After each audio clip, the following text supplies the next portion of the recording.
to, at our request, for him to explain the circumstances of Peter Mandelson's appointment and security implications of it, and his role in what happened next, and in recent days what has happened in relation to leaks and so on.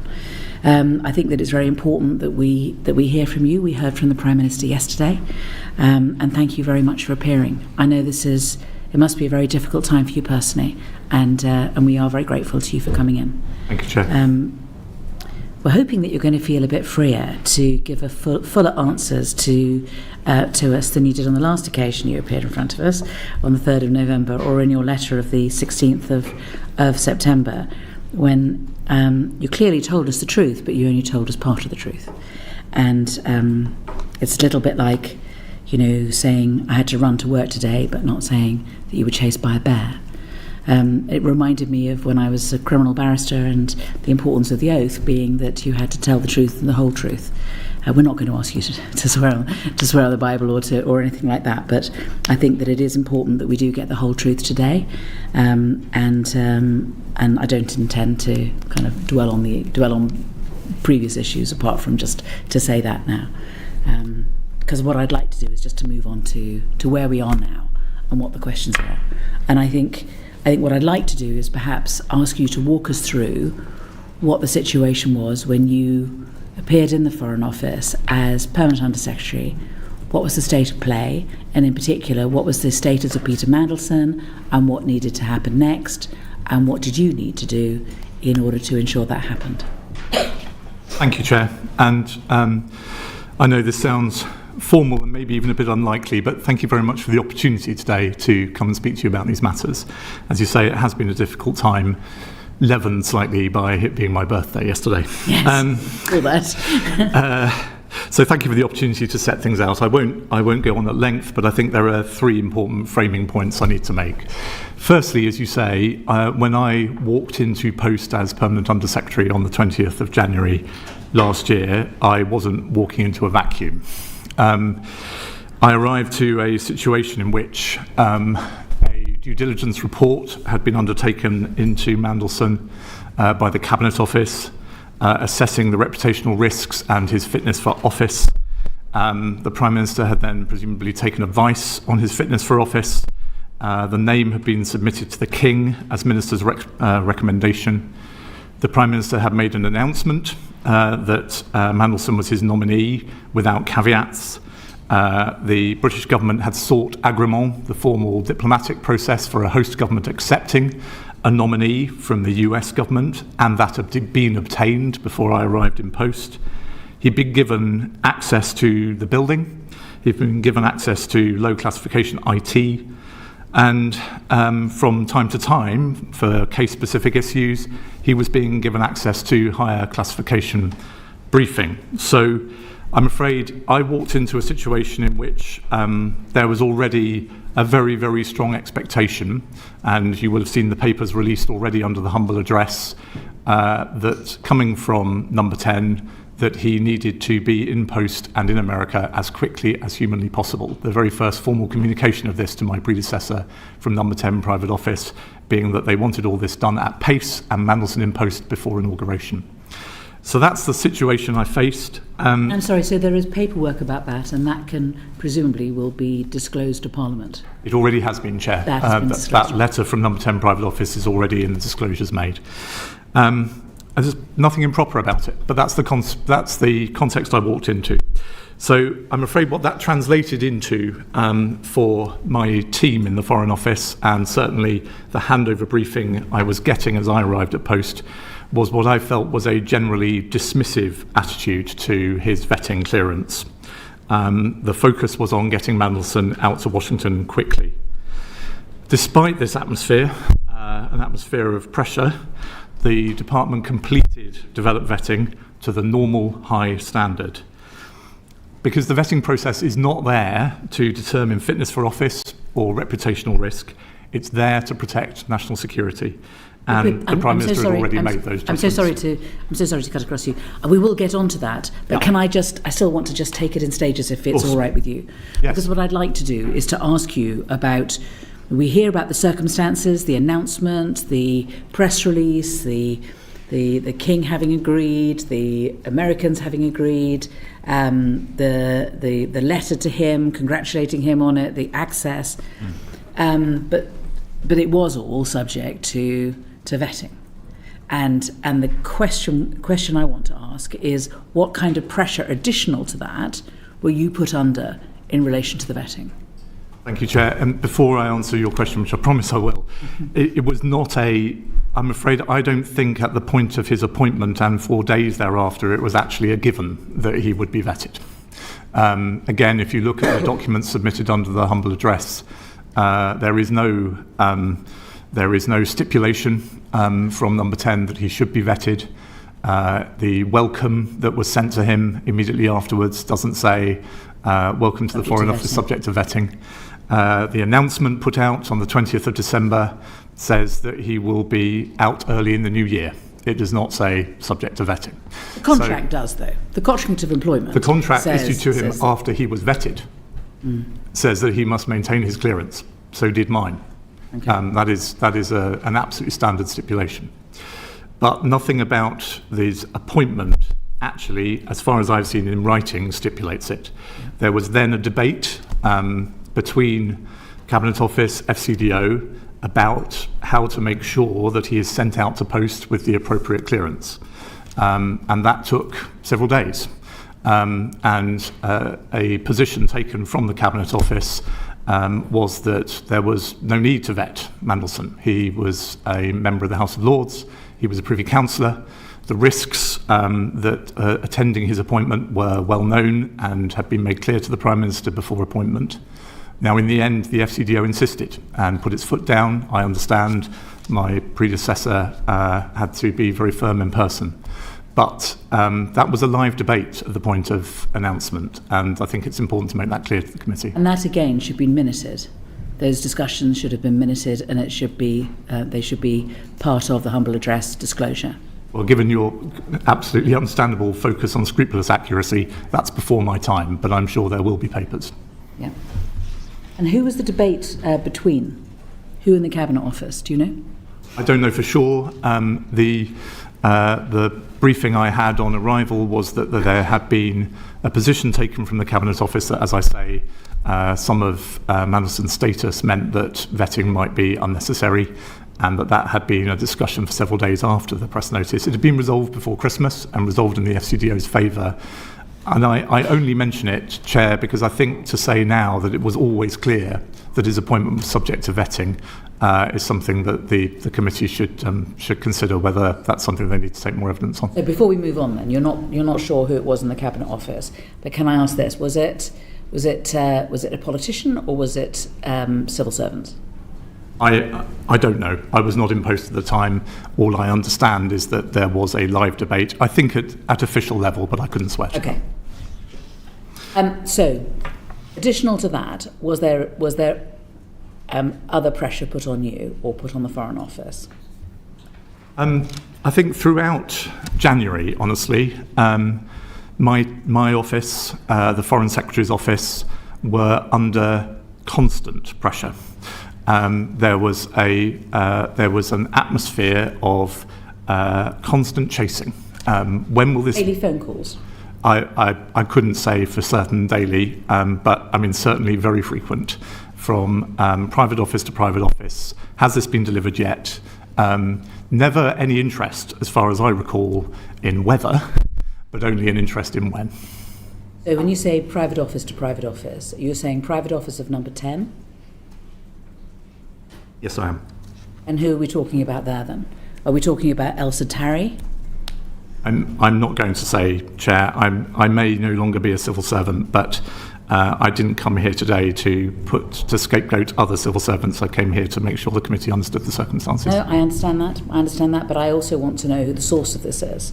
And I want to be able to get as much evidence as possible to be able to identify who the source of the pressure was. I mean, from what you know, let's see if I can ask you this way. from what you know, what was the source of the pressure? Well, I've said I think that the vector I was most conscious of was from number 10 private office. And the number 10 private office is not sort of is a means by which others ensure that things happen. So behind the number 10 private office, who are we talking about putting pressure on the Foreign Office via the private office? Thank you for asking it that way, Chair, because that's the reason I do not want to name other officials in number 10. I think that the private office would only have been feeling this pressure themselves if they were under pressure. Yes. Did you answer the question? I don't know.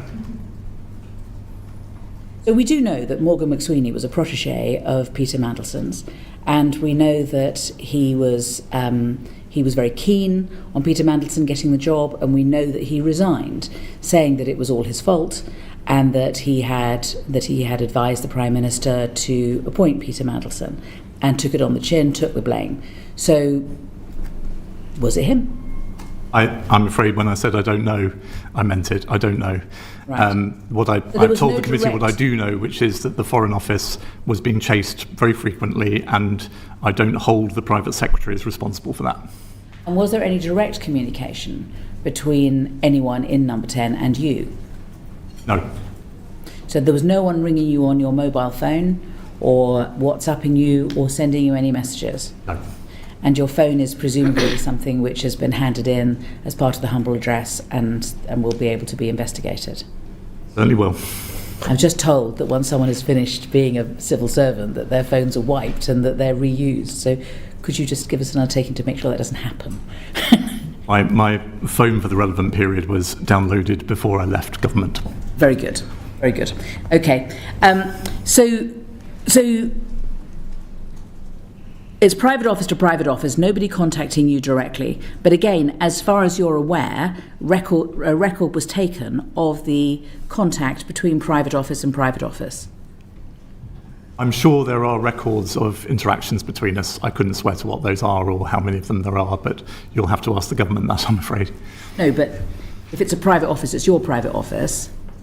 And so number 10 is contacting your private office, and your officials are telling you, we've had another phone call, we've had, in what other way were you getting pressure?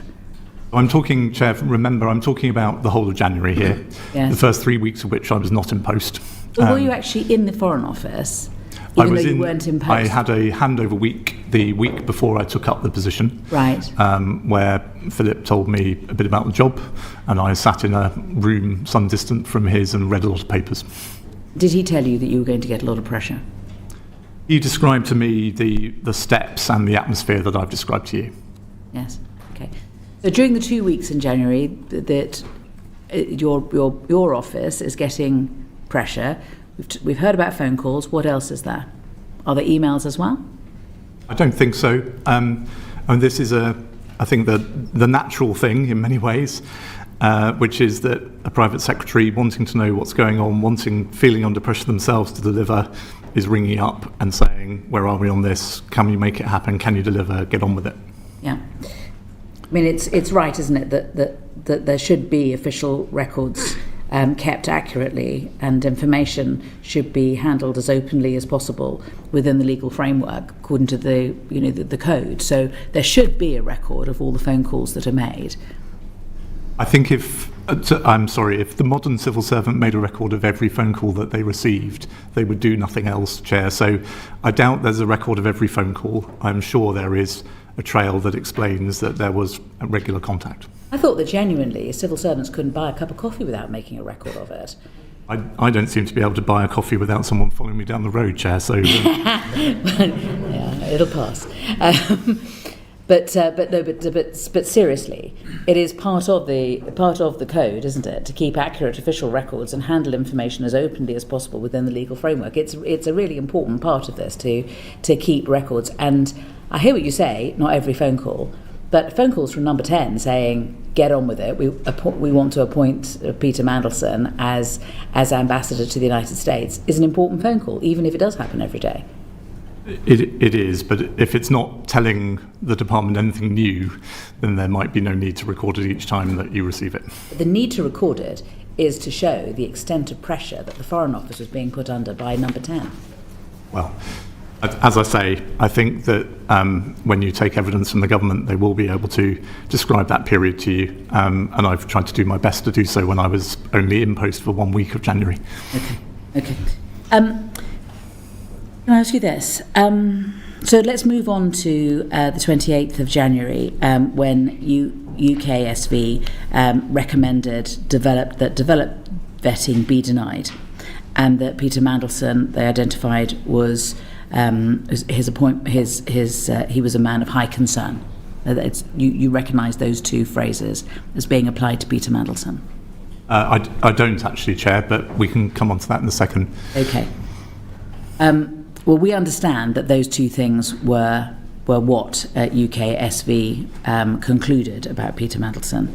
Now, any questions I ask you about this now are not to be interpreted as questions about what is the content of that vetting. Right? I don't want to hear about what was in it. I want to know what happened as a result. But what I want to ask you is, you had a meeting with the Director of Security, Ian Collard, and I understand that you're saying that he presented you with the findings. You didn't actually read them yourself.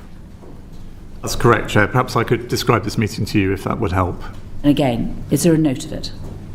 There is a note of the decision.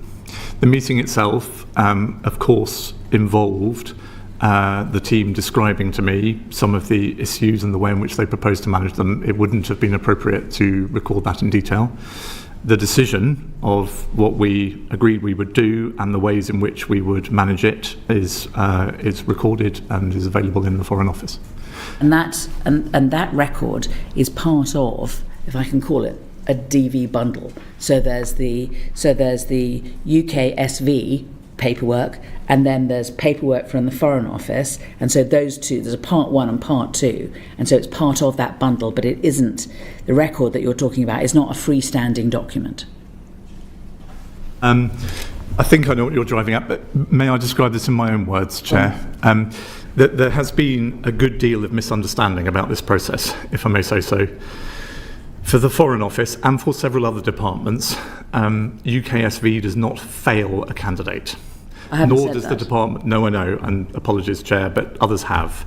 And nor does the Foreign Office overrule UKSV. The relationship between the two is set out in guidance and has been set out to this committee and in Parliament. And so the outcome of the vetting process is what is decided by the Foreign Office on the basis of the UKSV findings and our own assessment of the risk and whether we can manage them. And so what the meeting I had with the Director on the 29th of January, it was an oral briefing. No documents were presented to me, nor did I particularly expect them to be. I have never seen a UKSV document. I was briefed that UKSV considered Mandelson a borderline case and that they were leaning towards recommending that clearance be denied, but that the Foreign Office's Security Department assessed that the risks identified as of highest concern by UKSV could be managed and or mitigated. I was also told that the risks did not relate to Mandelson's relationship with Jeffrey Epstein, and that I was told that UKSV acknowledged, I don't know in what way, but acknowledged that the Foreign Office might wish to grant clearance with appropriate risk management. So we talked about what that appropriate risk management might be, and the grant of clearance, the record of that decision, internal, records the grant of clearance and also the mitigations. I don't really follow why you wouldn't know the contents of the UKSV and their concerns, or even that they had said that there was high concern about Peter Mandelson. If you can, I don't understand how you can not know that if you are considering what the mitigations are. You can't have the mitigations without knowing what the problem is. The risks were explained to me, but I have not seen the underlying documentation. That's what I'm saying, Chair. So perhaps, sorry, I mean, that obviously strikes members of the committee as odd, but well, yes. In all my years as a civil servant, many of them as a relatively senior one, I have never seen a UKSV document. other than the ones I filled in myself.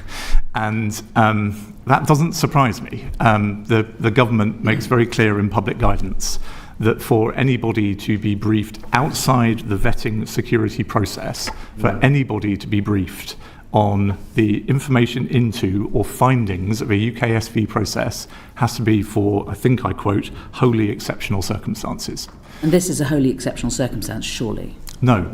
What I was told was absolutely within normal parameters of a set of findings from UKSV and the department assessing those. They were issues that the department felt it had long experience and deep capability of assessing and coming up with a plan for how those could be managed and clearance granted.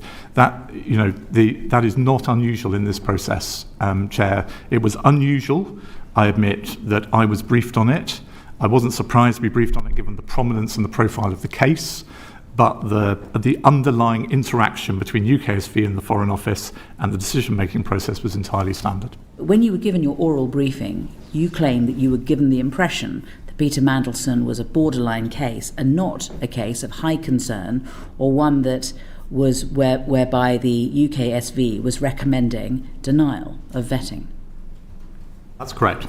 I was told, let me be completely precise, I was told, I think, that UKSV were leaning towards recommending against, but accepted it was a borderline case.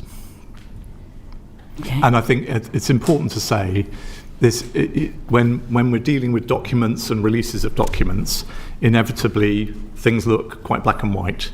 My understanding is, the personnel security team in the Foreign Office and the vetting team in UKSV are interacting about literally hundreds of DV cases a day. We are a DV by default department, as you know, Chair. That means we have thousands of people who hold DV in the Foreign Office, many of whom are renewing their DV, new people arriving requiring DV. We are one of the biggest customers for DV services. And I hear you, I understand this, but this really was exceptional. I mean, there isn't any other DV case where you were getting daily phone calls from number 10. I mean, this was different. You were being put under pressure. And I just find it, if you don't mind me saying, remarkable that you got completely a different view of what UKSV were saying about this than that which I understand is written down. Well, I respectfully, I disagree, Chair. The department's security team are extremely professional and experienced people. They have a live dialogue with UKSV. The risks that were identified were ones that they felt they understood well and could manage. Okay. Was there anything in the DV that was not already in the public realm? Was there anything that had been identified that we didn't already know, all of us? As I wrote to you this morning, Chair, and I'm sorry if this begins to come back to your opening remarks, but I may no longer be an official, but I don't think I can open that box. This system absolutely depends on candidates for vetting knowing that the government will completely respect the confidences that they share. Yeah, no. So don't tell me. Okay. So if there was anything that wasn't already in the public realm, just tell me that there was something that wasn't already in the public realm. Don't tell me what it was. Just tell me, oh, yeah, there was something else, but sorry, can't tell you. I'm afraid I'm not prepared to do that, Chair. What that leads to is, of course, then an absolute storm of questions as to what that issue was. I'm not going to ask you a storm of questions. That's going to be my last question. I'm going to move on to my last question after this. I'm sorry, Chair. I trust you. I'm not sure that the whole of the rest of the world will hold off from wanting to know. Okay, all right. And where is the note of these meetings? The decision that was reached in the meeting was recorded the following day. And your thought process and the reasons that you decided what you did, you didn't make a separate note of? No. So it's all on the DV documents? It's the outcome of the consideration by the Foreign Office is recorded in the decision that was issued the following day. And apart from your meeting with Ian Collard, did you have a meeting with anyone else about before you made the decision that you came to about giving Peter Mandelson clearance subject to mitigations? No. So it was just that meeting with Ian Collard, no other meeting? Correct. And the decision was made there and then? The decision is always formally made by the personnel security team. They are this is a bit of jargon, although it's also plain English. They are the decision maker for the Foreign Office, and so the minute recording the Foreign Office's decision says ESND have decided to grant clearance. And was there anybody else in that meeting apart from you and him? I think at least one member of Ian's team was there, but I couldn't swear to it. And would their job be to take a minute of the discussion?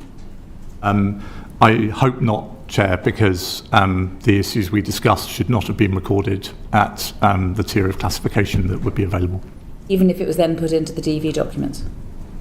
They will have recorded the decision back in the secure system we use with UKSV. And did you tell anybody once you'd made that decision? Did I tell anybody that Peter Mandelson had been granted DV clearance? Yeah. I'm sure I will have told probably the Foreign Secretary and probably Number 10, but to be honest, it will have been implicitly clear within a day or two anyway, because we'd always said he would not be sent on posting to Washington without it. Get it. You're getting a lot of pressure. You're getting maybe daily phone calls. So surely you would have crossed your mind, I'm going to ring X, who you're not prepared to tell me who it is, and tell them, for heaven's sake, get off my back, I've cleared him. Honestly, Chair, it's plausible, but I don't remember doing so. It's likely more than plausible that you would have rung somebody up immediately you'd made the decision and told them you'd made the decision. It's also possible that I'm capable of a bit of obstinacy, and people ringing me all the time asking me. I can understand you. I get the vibe, but nevertheless, I do not believe that you didn't tell someone, and you know where I'm going next. Where's the note? Where's the note of the phone call, and who did you speak to tell them that the decision had been made? I don't think I made such a phone call, and if I did, it would have been simply to share the outcome of the process, which is that DV had been given. Right, so you might have discussed it with someone else and got them to tell whoever it was that was pushing the Foreign Office as to what had happened. It's possible, but Chair, honestly, I am trying to do my best to help you, but I think this is a bit of a red herring. Within hours, as the humble address pack makes clear, Peter Mandelson was written to with a contract of employment and a posting letter to Washington, which the Foreign Office had always said he would only get once he passed DV. So it was absolutely clear. Not only that, within minutes of us recording our decision to grant DV, Peter will have received a DV certificate, and it's entirely possible that Mandelson himself will have then told people it's been granted. I don't think I felt under any obligation to tell anybody. I think you are under an obligation to keep accurate minutes and notes of decisions that you make, of actions that you take, and your reasoning. And I think that it's quite clear from the Civil Service Code that it is your responsibility to keep accurate official records and handle information as openly as possible within the legal framework, that you must not be influenced by improper pressure from others, that you must not ignore inconvenient facts or relevant considerations when providing advice or making decisions, and that in order to be able to cover yourself, don't mind anything else, given that's what the ministerial, the code says, that you would take a note in order to make it clear that you were not subject to undue pressure, that you were not ignoring inconvenient facts, that you were behaving properly. But it doesn't look like there has been any notes about any of this. Can I make 2 points? I've been a civil servant for a quarter of a century. I could recite the code to you, and I believe it, along with probably the Book of Common Prayer, is one of the two things I kind of can hold in my memory, and I've abided by it. And you will find, when the records are finally opened, you will find record of the decision. It is clear. What I am saying to you is that whilst there was an atmosphere of pressure, the department rigorously followed the process. And we did so, frankly, as I understand it, despite some in government believing it was not a process we ever needed to follow. And I just ask you to reflect for a second. I don't think, my life might have been considerably easier over the last 2 or 3 days if I wanted to come to this committee and said I was put under such pressure I just agreed to it. But that wouldn't be true. I was given a set of serious reflections on the risks raised by a bunch of professionals who had come across these risks before and thought the Foreign Office could manage them well, and at least the way I was briefed, that was a position that was implicitly understood by UKSV. We then recorded that decision and we put in place the mitigations, and clearance was granted. Because again, the code does say that if you believe that you're being required to act in a way that conflicts with this code, you should speak to your line manager, which leads me to this. I mean, your line manager would be Chris Wormold, presumably. But is it right that you say that you never told him? You never told him about any of the difficulties that you were facing, any of the pressure you were facing? In fact, you didn't even tell him that UKSV had said that Peter Mandelson was a person of high concern and that developed vetting be denied. As I say, whilst I think the department felt under pressure, we were proud of the fact we'd not bowed to that pressure. Therefore, I didn't have a complaint to make to Chris because I was confident that we were handling it well. I should say on a lighter note, Chair, I think by the time clearance was granted, I'd not yet had my introductory meeting with the Cabinet Secretary, so these were very early days. Yeah. And it wouldn't be part of your meeting with him to say, oh, well, we had a few wrinkles, but it doesn't matter, it was sorted out. Or UKSV were pushing in one direction, but the Foreign Office have, through putting conditions on Peter Mandelson, covered that. Or you wouldn't have been tempted to say that to Chris Wormold, you wouldn't have been tempted to say that to Morgan McSweeney, you wouldn't have been tempted to say that to anyone. Absolutely not, Chair, because my understanding of custom, practice and guidance is that the decision-making within the box of the vetting process must remain entirely confidential. But if you've put it in any of the ways I've suggested, you would not have been disclosing any of the content of that DV. You would just have been disclosing the fact that it had been passed, but that there had been difficulties. And surely that does not disclose anything of substance. That's all process.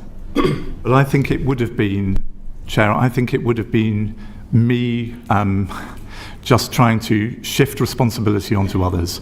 It's absolutely clear the permanent Undersecretary is responsible for the security of the department. You know well from the work of this committee, the Foreign Office is the most attacked government department, as attacked as the rest of government put together. That was a heavy responsibility for my tenure as permanent Undersecretary.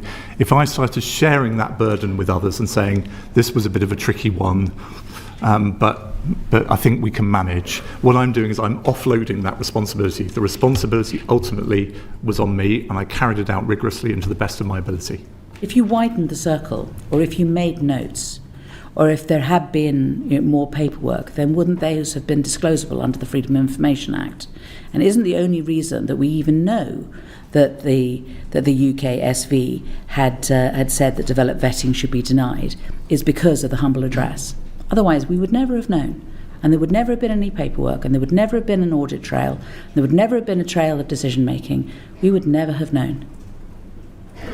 I think if you're saying to me, excuse me, Chair, I think I'm following you, but that vetting documents are outside the Freedom of Information Act, that's absolutely true. And I think it's an incredibly important tenet of how the system works. Yeah, no, I'm not saying you cannot have a system in which the hundreds, if not thousands, of candidates for vetting think that at some point in the process, a line manager's line manager who they've never met might choose to see their boss and say, this was a bit of a tricky one, the UKSV documentation sort of erred against, but don't worry, I managed through.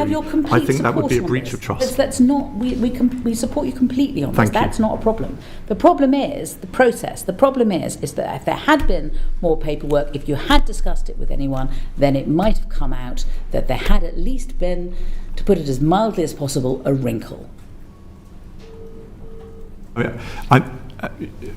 Excuse me, Chair, you're a lawyer and I'm not, but my understanding of the Freedom of Information Act is it's about the exemptions, if they're available, are about the nature of the material, not about the type of communication. So I think if I had gone to somebody else, talked about a vetting issue, and that had been recorded, it would have been covered by the same exemptions. My point is I should never have done it, and I didn't.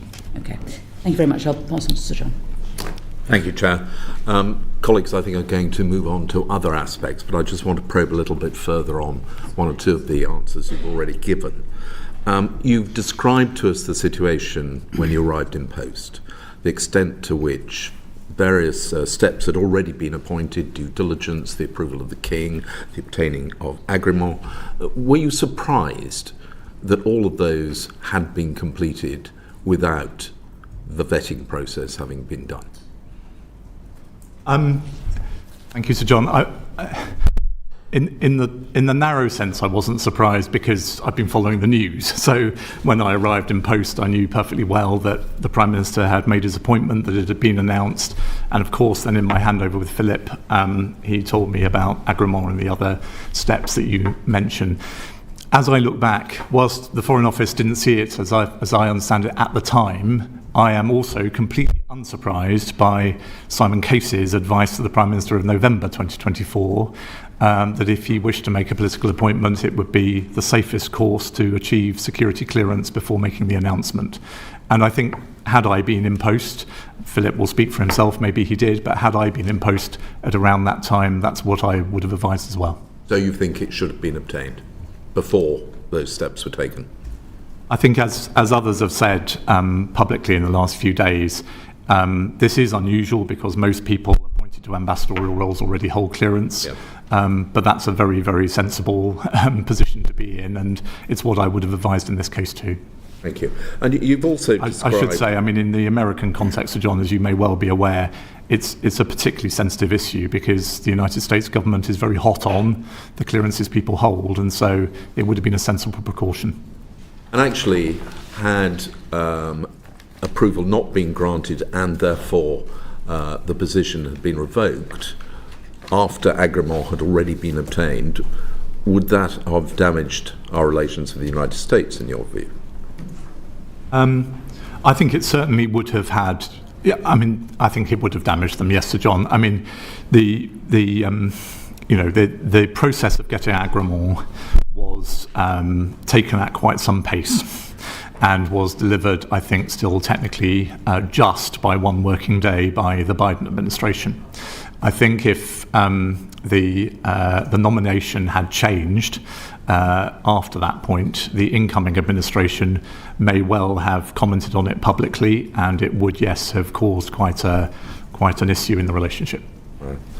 And the dismissive approach of number 10, which you describe in your letter, you say that came from the fact that all of these steps had already been taken. Was there anything further which indicated to you that number 10 really didn't regard this as anything more than a formality which had to be completed? To stay scrupulous, Sir John, nothing I can bear personal witness to, but certainly in my transition into the job, I was briefed obviously about the debate there had been about whether to vet at all, and that all added to a picture. Thank you. Can I also ask a little bit more about the meeting you had on the 29th of January, which resulted in the decision to give DV clearance? You've said that you were briefed about the contents of the report by UKSV, but that you didn't see it. Now, we understand, indeed, the government has published the template decision-making form, in which there are 3 boxes at the end: a green one, an amber one which says approved but remain valid concerns, and the red one, the final one, clearance denied or withdrawn. Now, we are told that the tick was in the red box, clearance denied or withdrawn.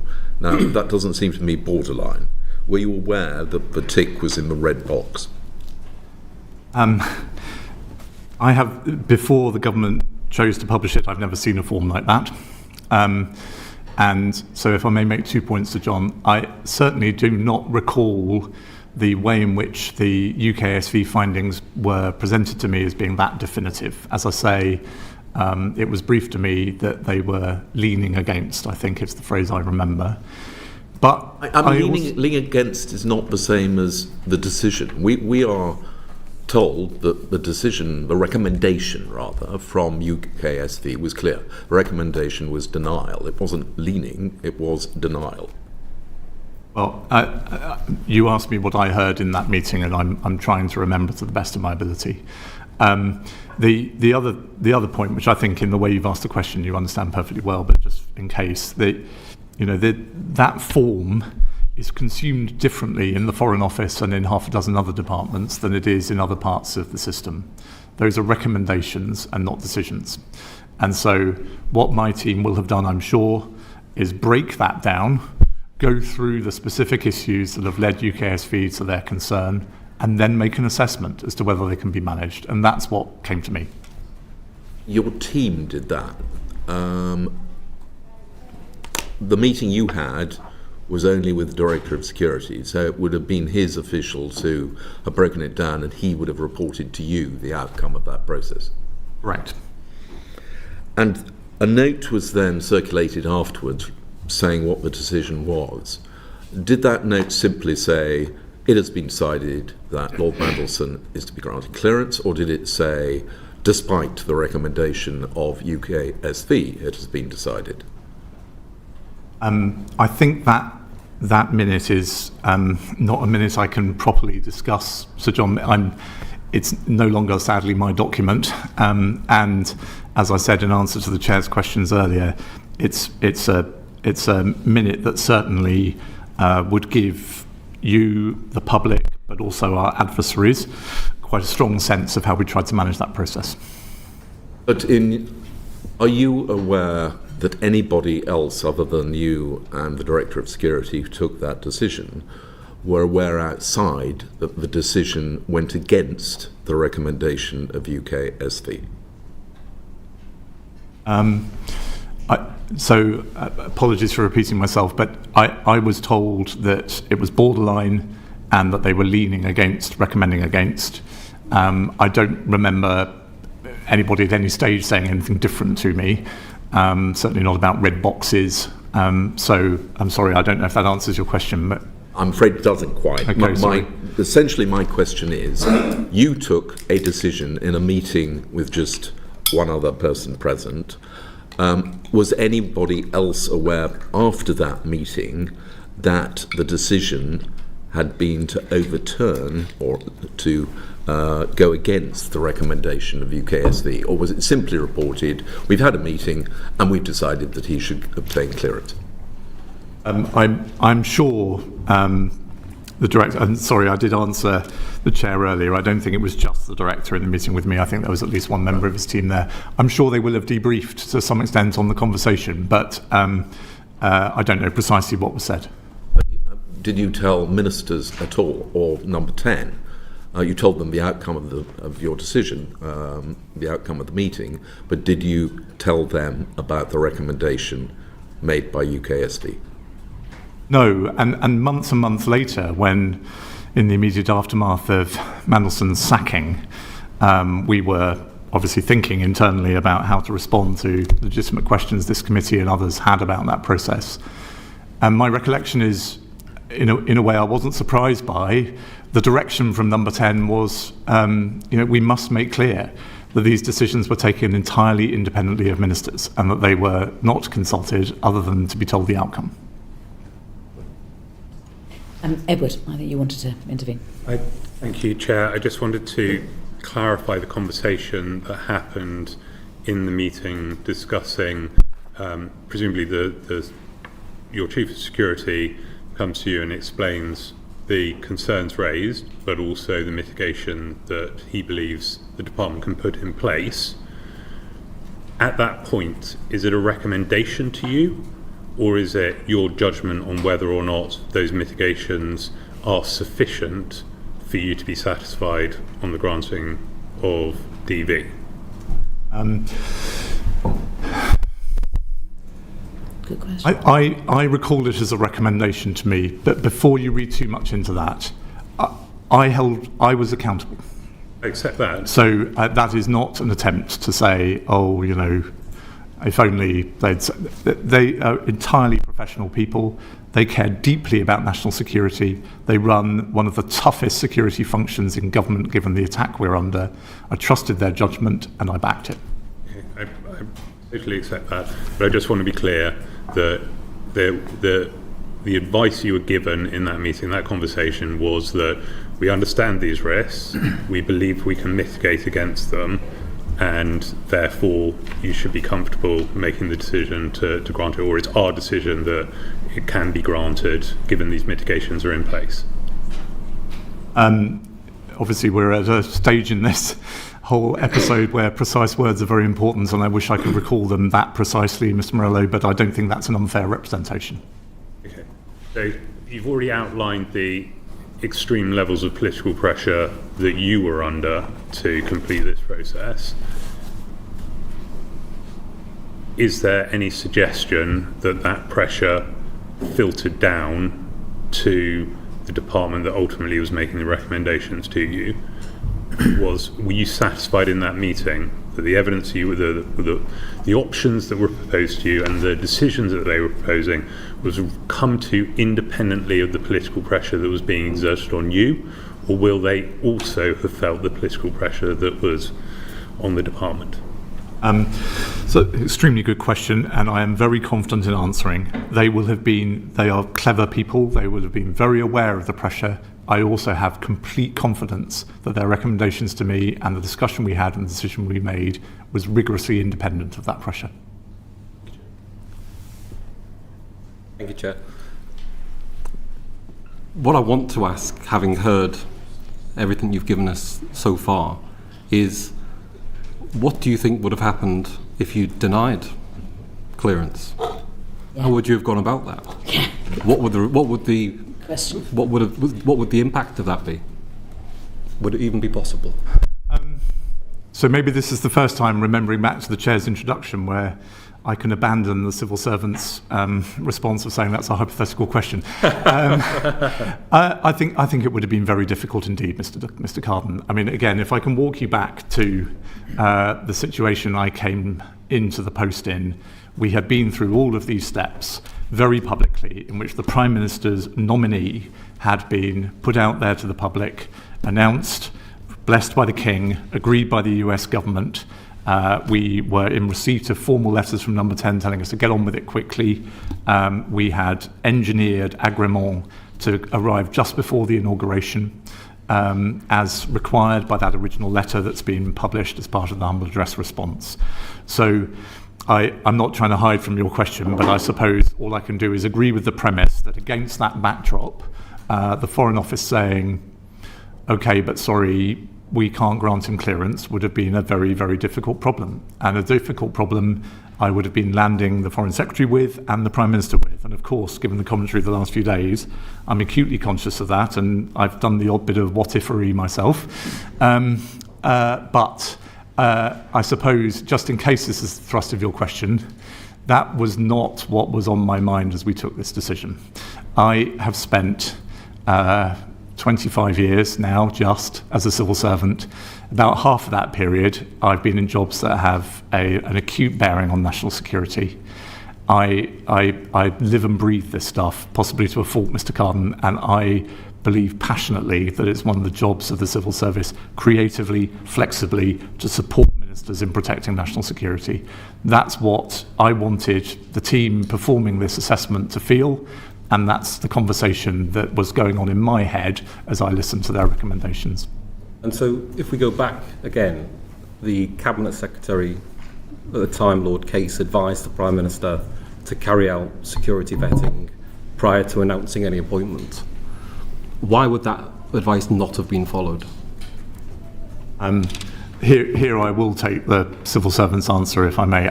It's a hypothetical I can't possibly have a bearing on. I wonder why it wouldn't have happened automatically. If that was the view of the civil service, why wouldn't that advice just automatically be followed, that vetting would be gained before an announcement made? I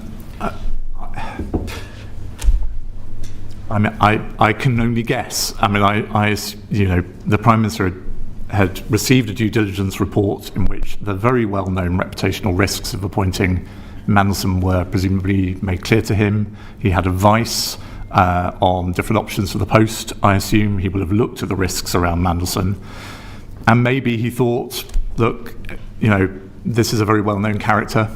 I'm making a risk judgment that his political skills and nous in Washington is just what this country needs at this time. And he decided there's not much more that any process can tell me ahead of me making this announcement and making this appointment. Now, as I've said earlier in response to questions, I hope that if I'd been in the system at the time those decisions were being made, first I hope that Number 10 or the Cabinet Office might have wanted to consult me. I don't think at the time the Foreign Office was consulted. And then I hope my advice would have been, that's adding unnecessarily to your risk, Prime Minister. Yesterday, the Prime Minister said that Foreign Office officials granted him, Peter Mandelson, developed vetting clearance against the specific recommendation of the United Kingdom security vetting that developed vetting clearance should be denied. And then you've said to us that UKSV did not fail Mandelson and FCDO did not overrule their decision. I'm trying to get to is it your contention that the Prime Minister is misunderstanding the process which you followed? I can only describe the process as I understand it, and I hope, having been Deputy National Security Advisor for 4 years, responsible for vetting and for the strap clearance process that often follows it, and then having spent a year and a bit as Permanent Under-Secretary, my understanding of it is reasonably good. But also, you don't have to believe me. I mean, there are guidance documents available in the Foreign Office that describe this precisely to candidates for vetting. UKSV is a service provider, and the Foreign Office takes the decision based on its own risk assessment and whether it thinks that the risks can be managed. That's precisely what we did in this case. The outcome is the Foreign Office decision. That's a professional decision on security advice. It's not the quixotic decision of some permanent secretary who thinks he's under pressure. But in this case, the team thought it wise and prudent to take me through their reasoning. Final question. Is the Prime Minister right to have expected you to provide him with more information on the vetting process?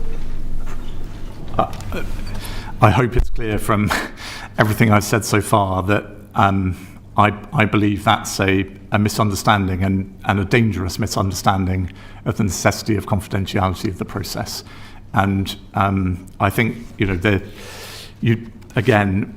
I've been interested, of course, over the last couple of days to read Lord Hague on this today, and David Lammy even on Saturday, the former Foreign Secretary, Deputy Prime Minister, where both have said in different language that they have never had vetting issues discussed with them in all their time as a minister, and nor would they expect to.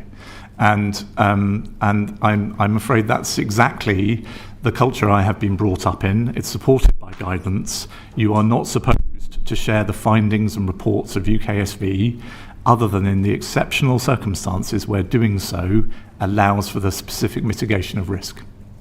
Thank you. I'm going to go to Edward quickly and then to Richard. Thank you, Chair. So, Oliver, you've made clear the exceptional circumstances surrounding the appointment of Sir Peter and the amount of stuff that had happened before the security vetting process had been completed, and that it was highly unusual and not the best practice for the way that the Foreign Office likes to run things. Were there other political appointees? Did Number 10 Operation propose any other political appointees during your tenure as Permanent Secretary? And did they abide by the standard practice during that process, in that no appointment could be made until the process had been completed? And as a result of that, were you more comfortable in not appointing those people? I think in my tenure as Permanent Under-Secretary, there was only ever one other serious proposal made, and I think that was in March 2025. What role? Sorry? What role? There were several discussions initiated by Number 10 with me about potentially finding a head of mission opportunity for Matthew Doyle, who was then the Prime Minister's Director of Communications. And I was under strict instruction not to discuss that with the then Foreign Secretary, which was uncomfortable.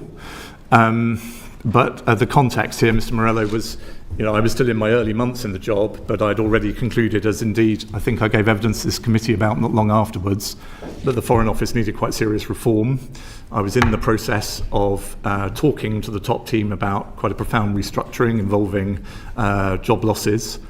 And I found it very hard to think how I would explain to the office what the credentials of Matthew were to be in an important head of mission role when I was in danger of making very senior, very experienced diplomats leave the office.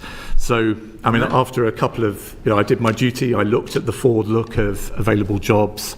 I shared with number 10 what some of those might be. It was, to be honest, hard to find something that I thought might be suitable, but I also felt quite uncomfortable about it, and I kept giving advice that I thought this would be very hard for the office and was hard for me personally to defend. So your question, obviously, given what we're talking about today, is about the interaction with vetting.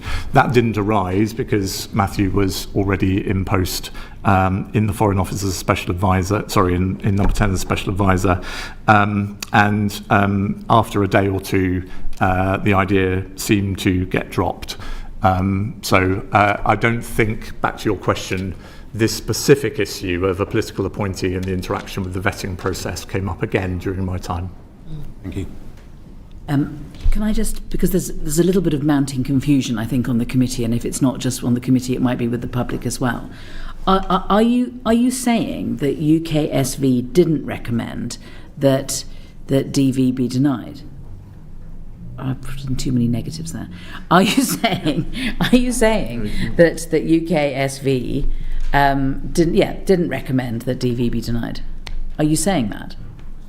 No, I'm trying to tell the committee what I was briefed in that meeting on the 29th. You're saying borderline? I was told it was a borderline case and that they leant against. Borderline and leant against. And that's different, is it, to recommend that DV be denied? I can only tell you the words I heard. I said you were not aware that this box had a tick in it, the red box saying clearance denied. Until the government published it, I've never seen a sheet like that, Sir John. But even if you hadn't seen the sheet, you didn't know that the clear recommendation, final decision of UKSV was clearance denied. I was told that it was a borderline case and that UKSV were leaning against granting clearance. Sorry, Richard. Thank you, Chair. Thank you very much, Sir Olly, for appearing before us. You've explained that a lot of these decisions were made before you were appointed as Permanent Under-Secretary. And so I'm curious to know, why did Sir Philip Barton's tenure as Permanent Under-Secretary conclude 8 months before it would otherwise have? I don't know for sure. And Philip and I, of course, have talked a lot, especially in that handover week, and I remain in touch with him and am proud to call him a friend. I think it's not completely unnatural that a new government, a new Foreign Secretary, respect and accept the Permanent Under-Secretary that they have in post when they arrive, but that after a while, and I don't know whether this was more Mr. Lammy or more Sir Philip, but that having eased the new government in sensibly, having helped supported them in their early months, that one side or the other suggests it's a time for a change. If you want to know more about that, I think probably you have to ask Mr. Lammy or Sir Philip. Certainly. And perhaps the committee will be taking evidence from them or others. But according to the recollection of the National Security Advisor, Jonathan Powell, when he was reflecting on this time last September, he recalls that Sir Philip Barton also had reservations about the appointment of Lord Mandelson. What did you know about Sir Philip's reservations when you were preparing to take over from him? Again, I'm reluctant to speak for Philip, if I may say that, because so much of this has become so loaded and controversial. I do remember the general atmosphere in the Foreign Office when I arrived, which I think Philip probably shared, was that a number of senior appointments had been made under the new government, which might in the past, or sometimes always in the past, have been occupied by diplomats, were now going to one type or another of outsider. He may even in the back of his mind have been thinking about me as he said that.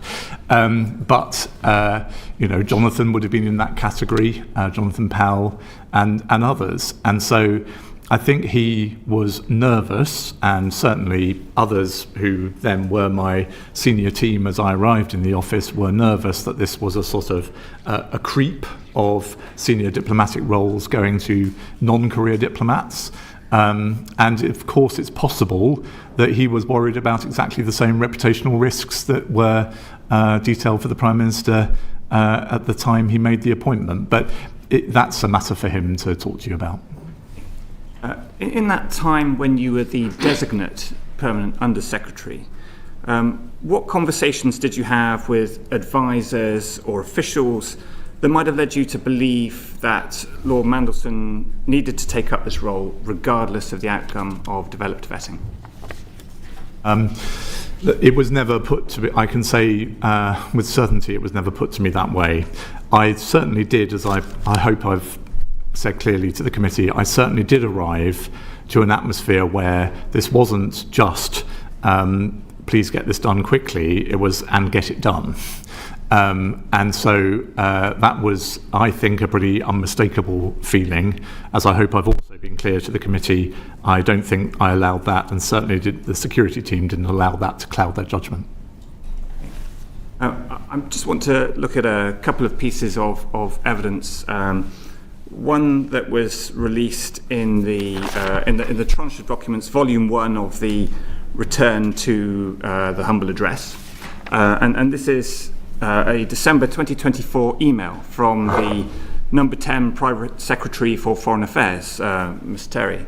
And she wrote on the 20th of December 2024 to Lord Mandelson, "I understand you haven't received the attached forms yet, which Morgan mentioned to you this morning, and we are here to help as needed.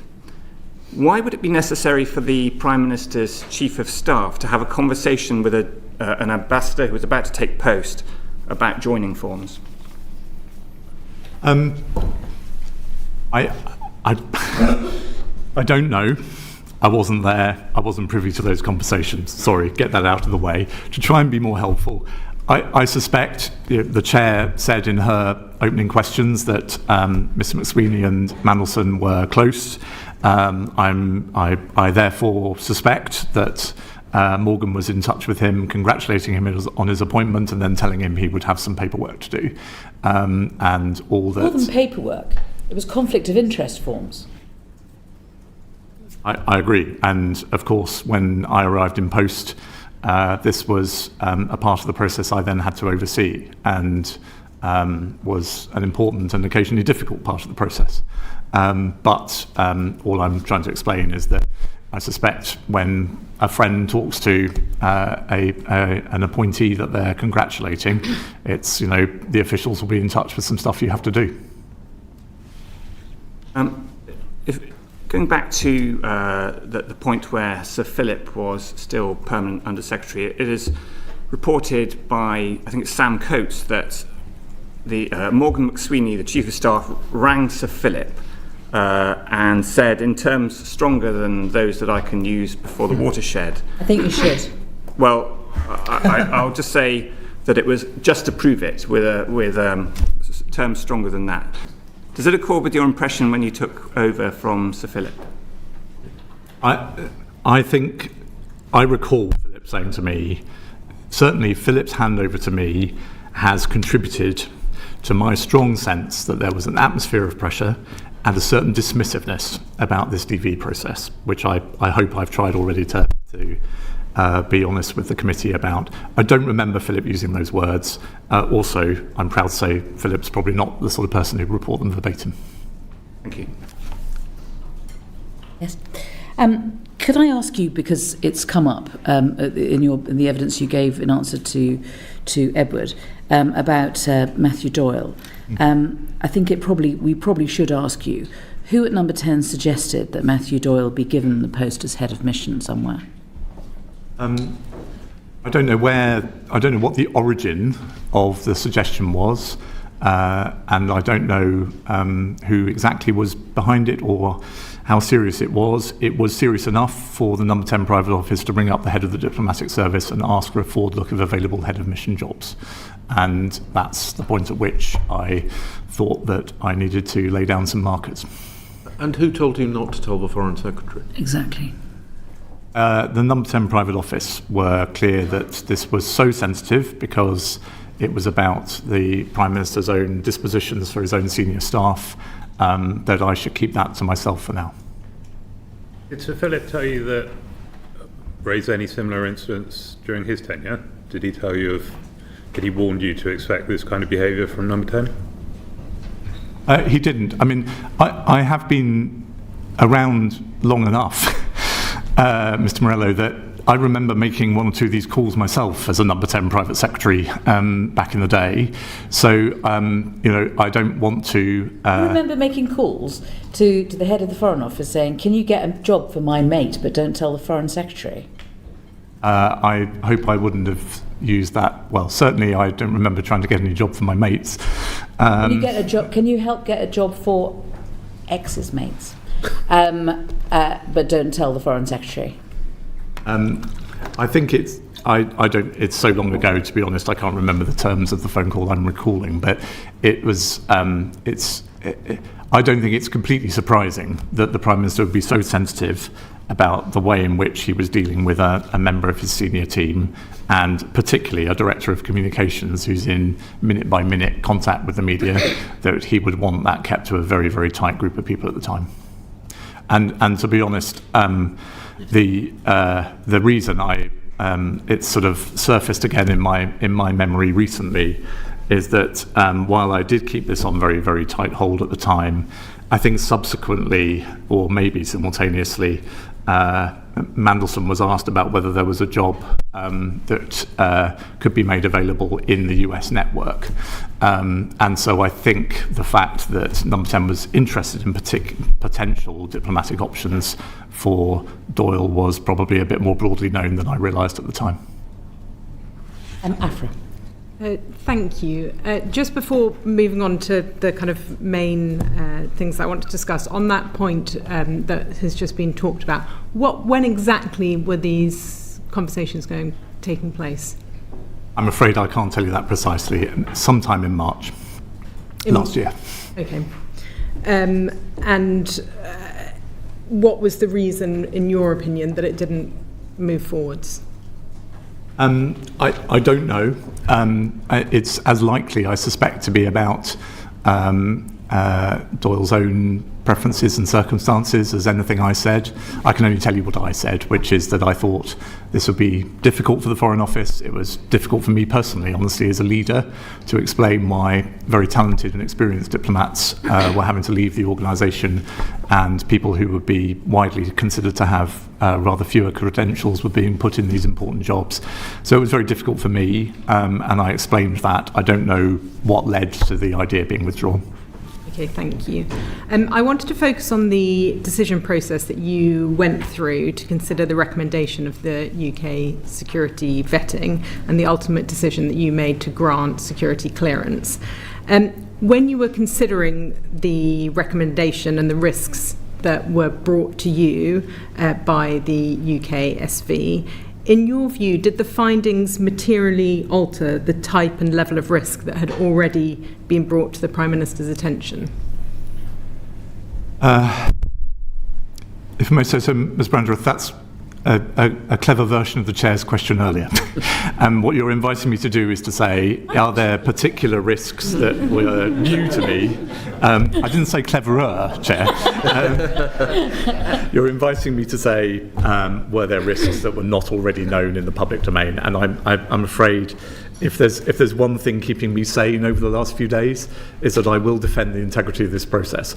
I hope I have a reputation. If you speak to other politicians, former ministers, the 4 Prime Ministers I've delivered for personally, that I am a person who gets things done, who tries to deliver for ministers, get through process and make things happen. I have always seen vetting and national security as slightly different, and so I will hold to that position if I may. Okay. You were required to make the ultimate decision to grant or to not grant security clearance. And given that, as you've said, the public announcement of Lord Mandelson's appointment had already been made in December 24, before you took up the post, given that the White House had already confirmed it would accept and that His Majesty the King's agreement had been sought, did you feel that you were effectively left in a position where you had no option but to manage the risks or to cause a diplomatic incident? I was very conscious that if we went through the rigour of our process and decided against granting clearance, that would have caused a real problem for the government and a problem for the country. But as I've been trying to explain, I was conscious of that without letting it influence my judgment, let alone transferring any of that atmosphere onto the people charged with actually making that assessment. Could there have been information from UKSV that would have therefore changed your decision? Yes, absolutely. I think the trying to hold to my comments of a few minutes ago, I can certainly imagine risks that would have been briefed to me in that meeting that my team would not have been comfortable managing, and even if they hadn't have been, I wouldn't have been.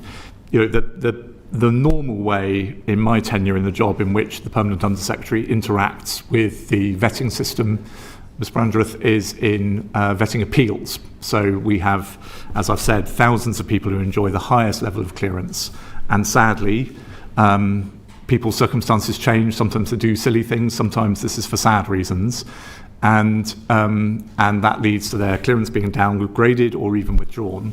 In those circumstances, given all I've said in answer to other questions, it is the Permanent Undersecretary who is the ultimate authority on whether they retain their clearance and the person to whom those appeals come. And the reason I'm telling you that is because I hate doing it, honestly. It's one of the most emotional things I got involved with in my time in the job, because you're conscious, you're sitting there with a manila folder and a recommendation from the personnel security team that's about to shatter someone's job. And I don't say this with pride or machismo, but I have signed those papers, sometimes after hours, way into the small hours, considering them. So I take those responsibilities extremely seriously. I have been prepared to follow through on tough advice. I have even gone against advice to be more lenient where I don't think that's consonant with the vetting principles. But in this case, I didn't feel under that pressure personally in terms of my judgment. You say that you followed due process. Would you say that the decision that you made was the same outcome, the same decision to grant clearance, if it had been any other person being considered for ambassador? For example, if it was a civil servant being considered rather than a political appointment, do you think you would have made the same judgment to grant clearance? The framework we applied, and therefore, yes, ultimately the decision, I think I would have applied in any case that had been brought to me. The only reason I'm putting it that way, Ms. Brandreth, is, of course, this committee today and the commentary is focusing on the unusual circumstance of this being a prime ministerial appointee and a political appointee. Mandelson was also unusual in some other ways. He had a much longer, much more senior, much more visible career than most people who came for vetting in the Foreign Office, with a wider range of contacts, risks, issues throughout his career and life. That's not unusual, but because he was a man with the longevity of career he'd had and the seniority he'd had, I think whilst the decision-making framework is the one I would have applied in any case, this was a richer picture than you would have had of a 21-year-old graduate coming in and asking for vetting for the first time. We've talked a bit about the fact that the announcement was made prior to this security clearance being granted. If security clearance had been sought prior to the announcement of Lord Mandelson's appointment, would that have changed the judgment you made in granting security clearance, do you think? Excuse me, may I check I'm following you? Are you saying if they'd announced if they had started the vetting process before announcing him, or concluded the vetting process before announcing him? Concluded the security vetting process as Simon Case's recommendation was, prior to formally making an announcement of the appointment.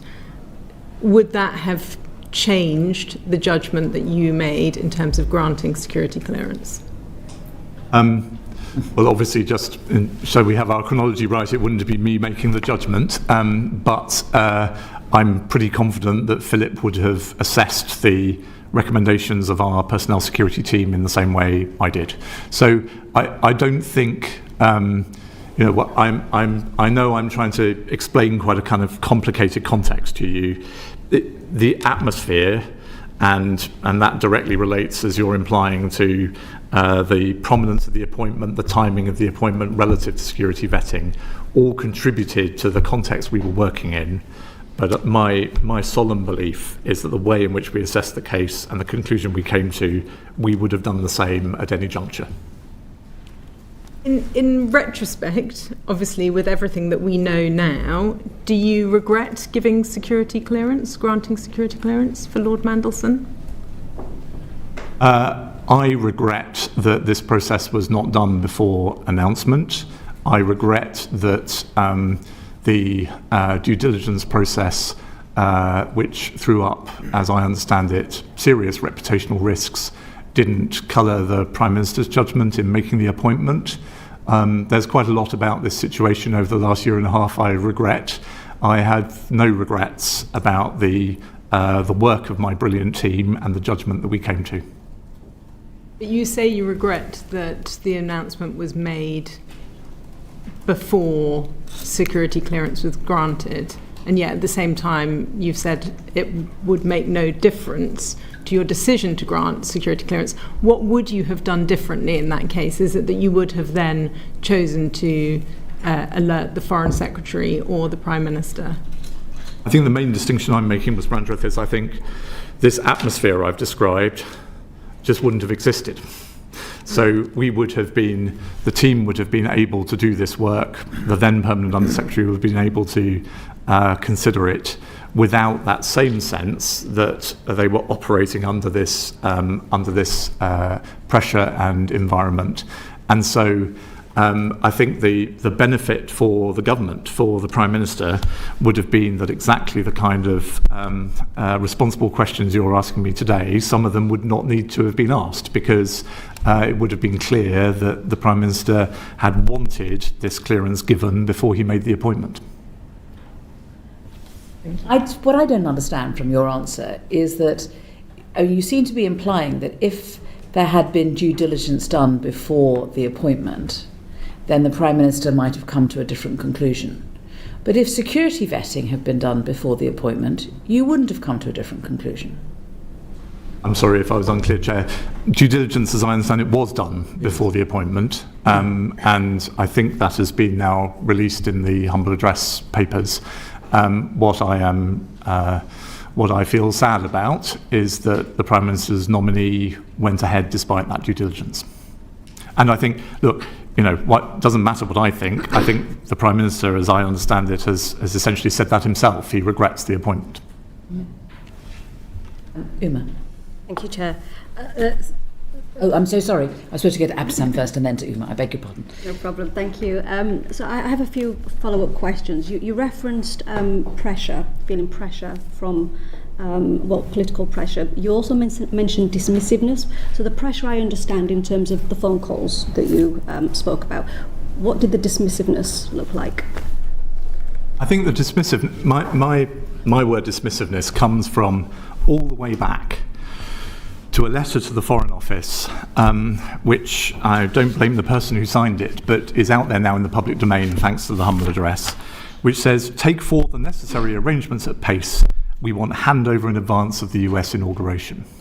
Now, if you wanted to convey to the Foreign Office, we want this done in a steady, measured, rigorous way, those are adjectives you could have used.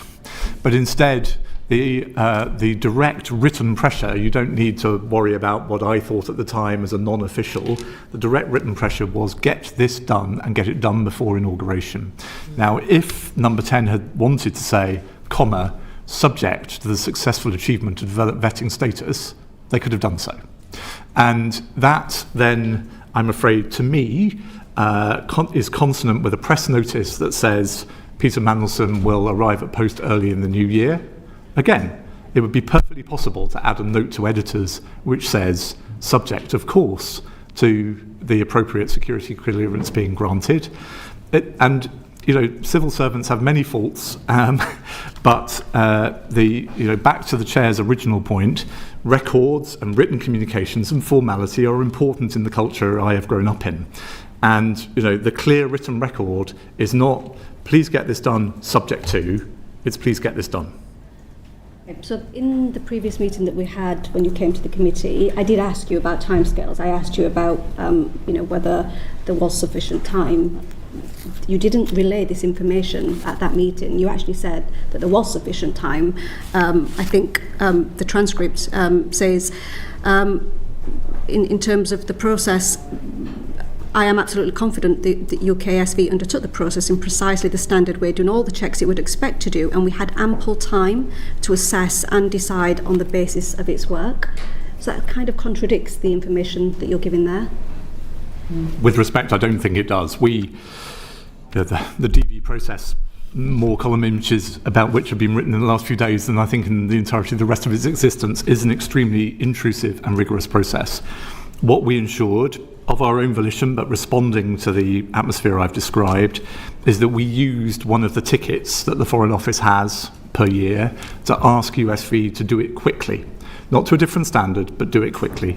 And that's what they did. And so by the time the assessment came to me, I was confident that the process had been undertaken in the usual way, but if you like, it's a crude analogy, but Mandelson's case had been put at the top of the queue rather than waiting its turn. And so when I briefed the committee on that 3rd of November occasion, I was able to say that the process had been followed in the usual way and that we did not feel that we were rushed, because we had rushed UKSV to get us the full rigorous work that they do, but ahead of the rest of the queue. And just going back to when you said the decision being borderline and denied, you were not told that it was denied at any point on the 28th when the decision was made. This is one of the most important misunderstandings. UKSV do not deny clearance in the Foreign Office. They make findings and they make a recommendation. I was told that recommendation was that they, quotes, lent against, and it was a borderline case. That's the conversation I relayed to the committee. They do not deny clearance. The Foreign Office grants or denies clearance on the basis of a hugely experienced and capable personnel security team that responds to the fact that the Foreign Office is under more threat than the whole of the rest of government put together. Okay. And just in relation to the final decision then that you made, you've referenced in your response to AFRA that you wouldn't have made a different decision. Do you often think about the consequences of the decision that you made? I've had plenty of opportunity over the last few days to reflect on that.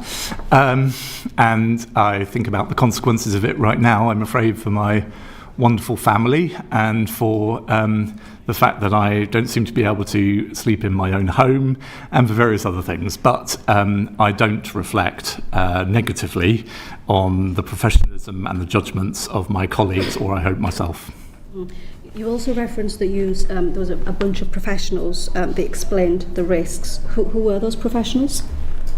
So the way the Foreign Office is organised, I of course don't speak for the Foreign Office today, but the way the Foreign Office is organised is that at the time, there's been a slight reorganisation since, but we had a directorate of the Foreign Office called Estates, Security and Network Directorate, broadly speaking, buildings and security. And within that directorate is a security department that focuses on all the range of security risks that the Foreign Office face, to assets, to material, to people. And within that, there is a personnel security team. And it's that personnel security team, it's laid out in internal guidance, that will assess the report from UKSV and normally will take the decision themselves on whether to grant or deny. Occasionally that gets escalated up the line, and in this case, as I've made clear, it came to me for a sense check at the end. Do you mind if I just interrupt? Because I'm still thinking about this leaning against versus clearance denied or withdrawn. I mean, if you had been shown the documents where the box had been ticked, high concern and clearance denied or withdrawn, would you have changed your mind and decided actually UKSV were not saying that this was a borderline case and they lent against, and that they were leaning against it, but instead that they had high concern and clearance denied or withdrawn was the box that had been ticked? Completely understandably, Chair, everybody is focused on the form. But the way I recall there's so little paperwork in relation to this that forgive us for relying on the little bit that we've got. Forgive me, that certainly wasn't a criticism of the committee. I'm just frustrated that the way in which it was described to me, and which on a kind of normal human being level I would expect it to be, that this was a dialogue to some extent between extremely experienced security professionals in UKSV and the Foreign Office's personnel security team, who speak many, many times a day. And so, you know, the way the conversation, I recall it, on the 29th of January, was that they had debated some of the assessments that UKSV had made about specific risks, and indeed that as that had been reviewed internally in UKSV, some of those had shifted up and down a bit. And then the Foreign Office had reached its assessment and briefed me on it. So I can understand why we are all today focused on the starkness of the form, albeit a form I have never seen. But the conversation as briefed to me was a dialogue between the two, in which clearly, I'm not trying to pretend otherwise, there was unease in UKSV, and the Foreign Office had to work out whether it could manage and mitigate that unease. I'm going to try one more time. It does seem to me, and I don't think I'm alone, that there is a difference between leaning against and borderline and clearance denied or withdrawn and high concern. You didn't see the form. Somebody who's highly intelligent, very professional, terribly experienced, as are you, tells you, when does a readout of this, doesn't say, according to you, high concern or clearance denied or withdrawn. He says something different. I mean, you accept it's different, don't you? That leaning against borderline is different to clearance denied or withdrawn, this person is high concern. It's a form designed for UKSV's role across government. What I've tried to explain, and forgive me if I've not done so properly, is that in the case of the Foreign Office and some other departments, we're not unique in this, defence is an obvious example. I know this. It's not denied or withdrawn, it's a recommendation. And what matters behind the recommendation are the individual findings about the different risks. And that's what I was briefed upon, and the way in which they could be mitigated. Okay. I'm sorry, Abdeslam, I interrupted. Yeah, it's fine. Just a few more questions. It's been reported in the media that you have been relying on Section 3 of the Constitutional Reform and Governance Act as your reason as to why ministers couldn't know the reasoning behind your decision. Is that correct? The national security vetting is not a system set up by statute.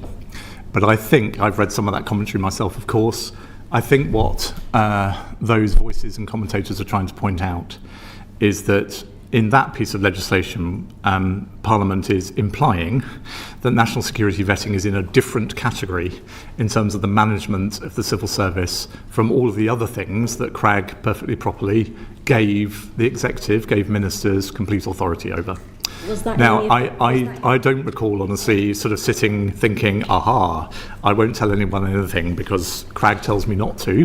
What I know is that having grown up in this system over many years, having, of course, discussed these heavy responsibilities with my predecessors, with other permanent secretaries, and having read the internal guidance about the extent to which one should share the information about UKSV findings and reports with others, I made what I hope are still a set of defensible decisions about sharing, as ministers have said to the House, only the final outcome of the vetting process. And did you get legal advice from any lawyers at any point?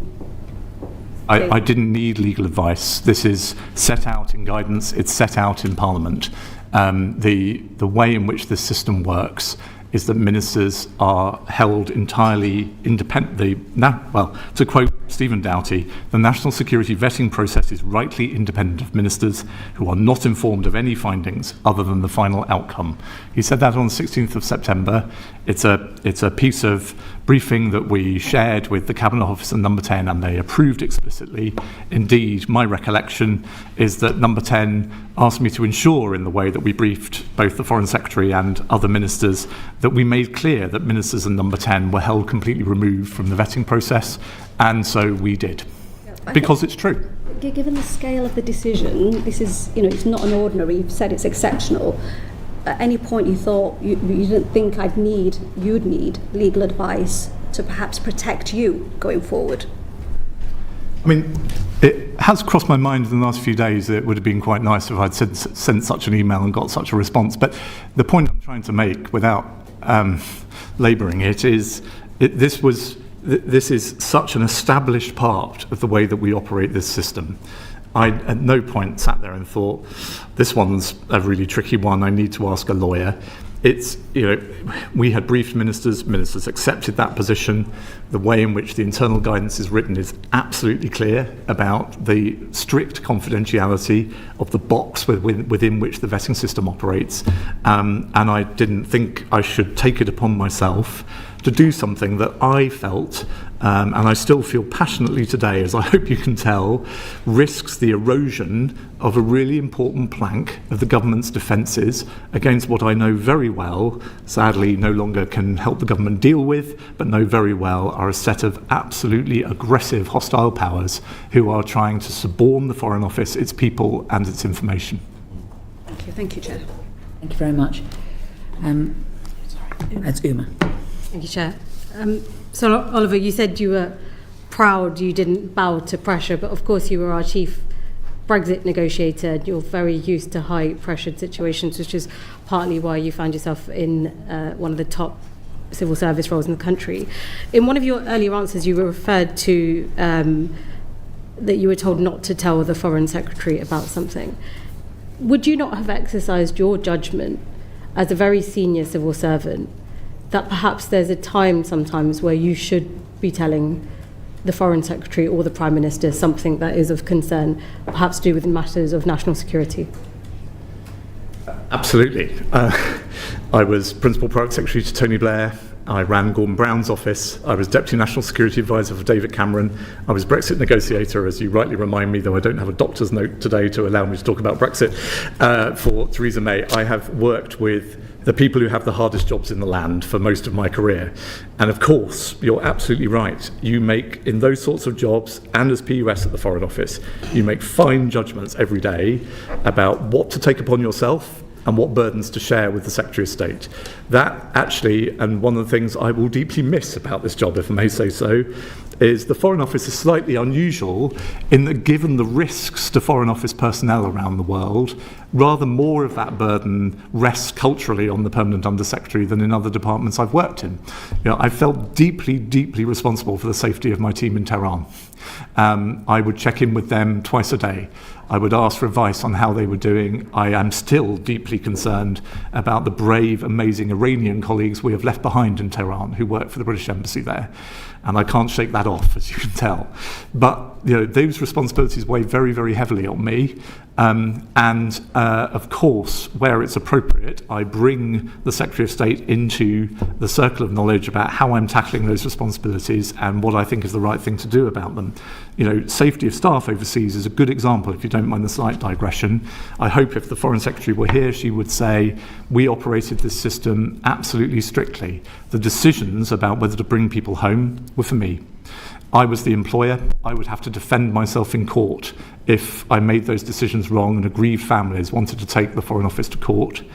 But it was absolutely right for me to let the Foreign Secretary know that we were going to be temporarily drawing down staff from X place or Y place. She needed to defend it in Parliament, and I understood that. This is different. The vetting system explicitly, in Hansard, in guidance, is different. I've always understood it that way, and I think it's for very, very good practical reasons that keep the people of this country safe.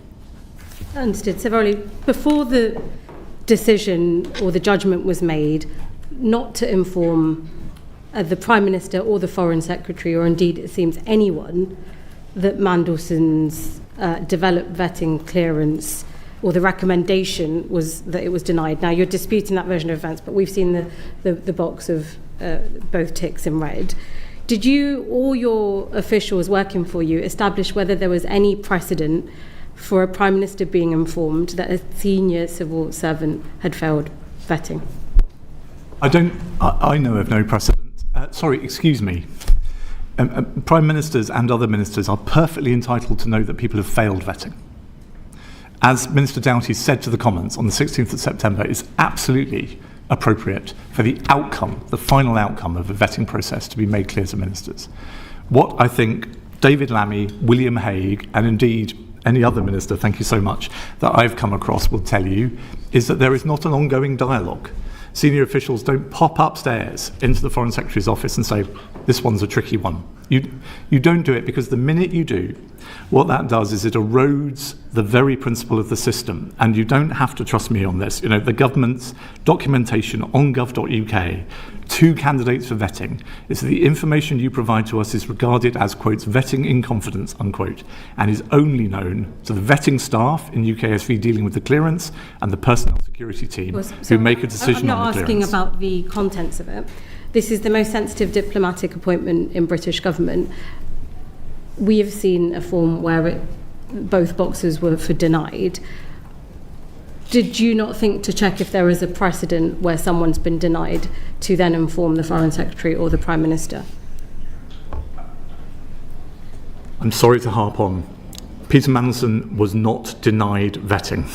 The recommendation the UKSV report, in the case of the Foreign Office and half a dozen other departments, makes a recommendation on the basis of findings.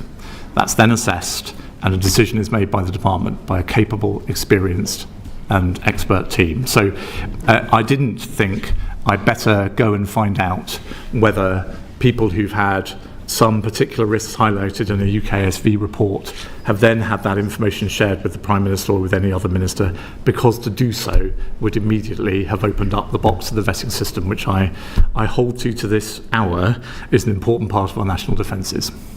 Let me pivot to a slightly different way, because the form that we've seen that you're saying you've not previously seen, both the boxes were red where it's high concern and clearance denied or withdrawn. But you're saying that's not a failure of vetting. So, related but separate. Once the disclosure of once Bloomberg had some emails disclosed to them and the Prime Minister was going forward at Prime Minister's questions, did you not think it was worth revisiting the UKSV document or having those discussions? And/or did you ever have any discussions about withdrawing security clearance now that new information has come to light? So on the second part of your question, it didn't arise, honestly, because with Mandelson having been sacked with immediate effect from his post in Washington, his access to classified information was withdrawn immediately. And so, although, as you will know from the public documents, it took some days or even a couple of weeks for him to leave the government's payroll, the national security risk he could, in theory, have posed was eliminated immediately. The first part of your question again, sorry? Once the Bloomberg, that cache of emails that Bloomberg had came to light, and you knew and this is questions on judgment, and I think I asked you this last time on the transcript, and so Chris Wormald actually told us in answer to some of these questions that the due diligence has two parts. There's identification of information and then there's judgment.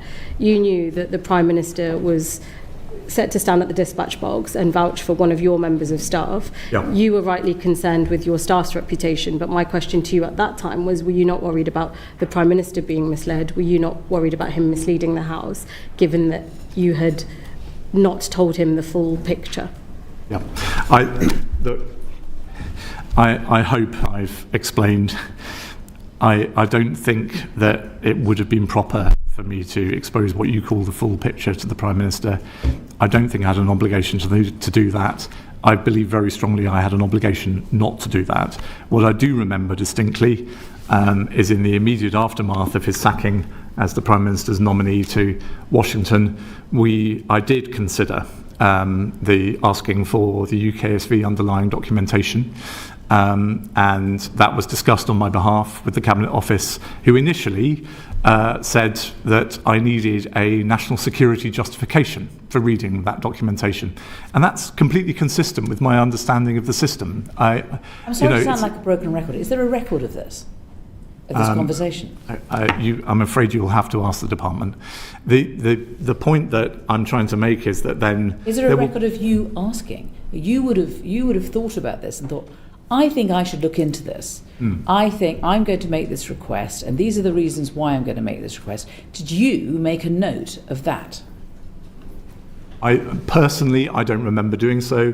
I'm sure there will be evidence that you could take that will stand that up. The thing I'm trying to get to, and is that actually the Cabinet Office's response made sense to me. This is a hermetically sealed box, and just because it's convenient to you as Permanent Under Secretary or reputationally timely to review this documentation, that doesn't mean you should do so. And so I think they changed their view later, and I also respect the reasons they might have changed their view. There was a lot of dialogue between the Foreign Office and the Cabinet Office as to who precisely owned this risk. But what I'm saying to you is, yes, it did cross my mind, but I wasn't surprised at the immediate reaction. Further follow-up, Chair. Sorry, there is a on-record instance of a Prime Minister being told of a senior official having their security clearance withdrawn. The Prime Minister of the day was Margaret Thatcher, and she made a written statement to the House of Commons in 1987 setting out the withdrawal of security clearance of Sir Maurice Oldfield, who was former head of MI6. His security clearance was withdrawn. Now, you're talking about processes and the rules as it stands, but how come Margaret Thatcher was able to be told that someone's security clearance had failed and then it was subsequently withdrawn, but with Peter Mandelson, all the issues arising about his security matters are not being considered in that same vein? Even I'm afraid I do at this stage need a tiny bit of levity. I was 12, so I don't remember I am conscious of the passing of the years, given it was my birthday yesterday, but I was only 12.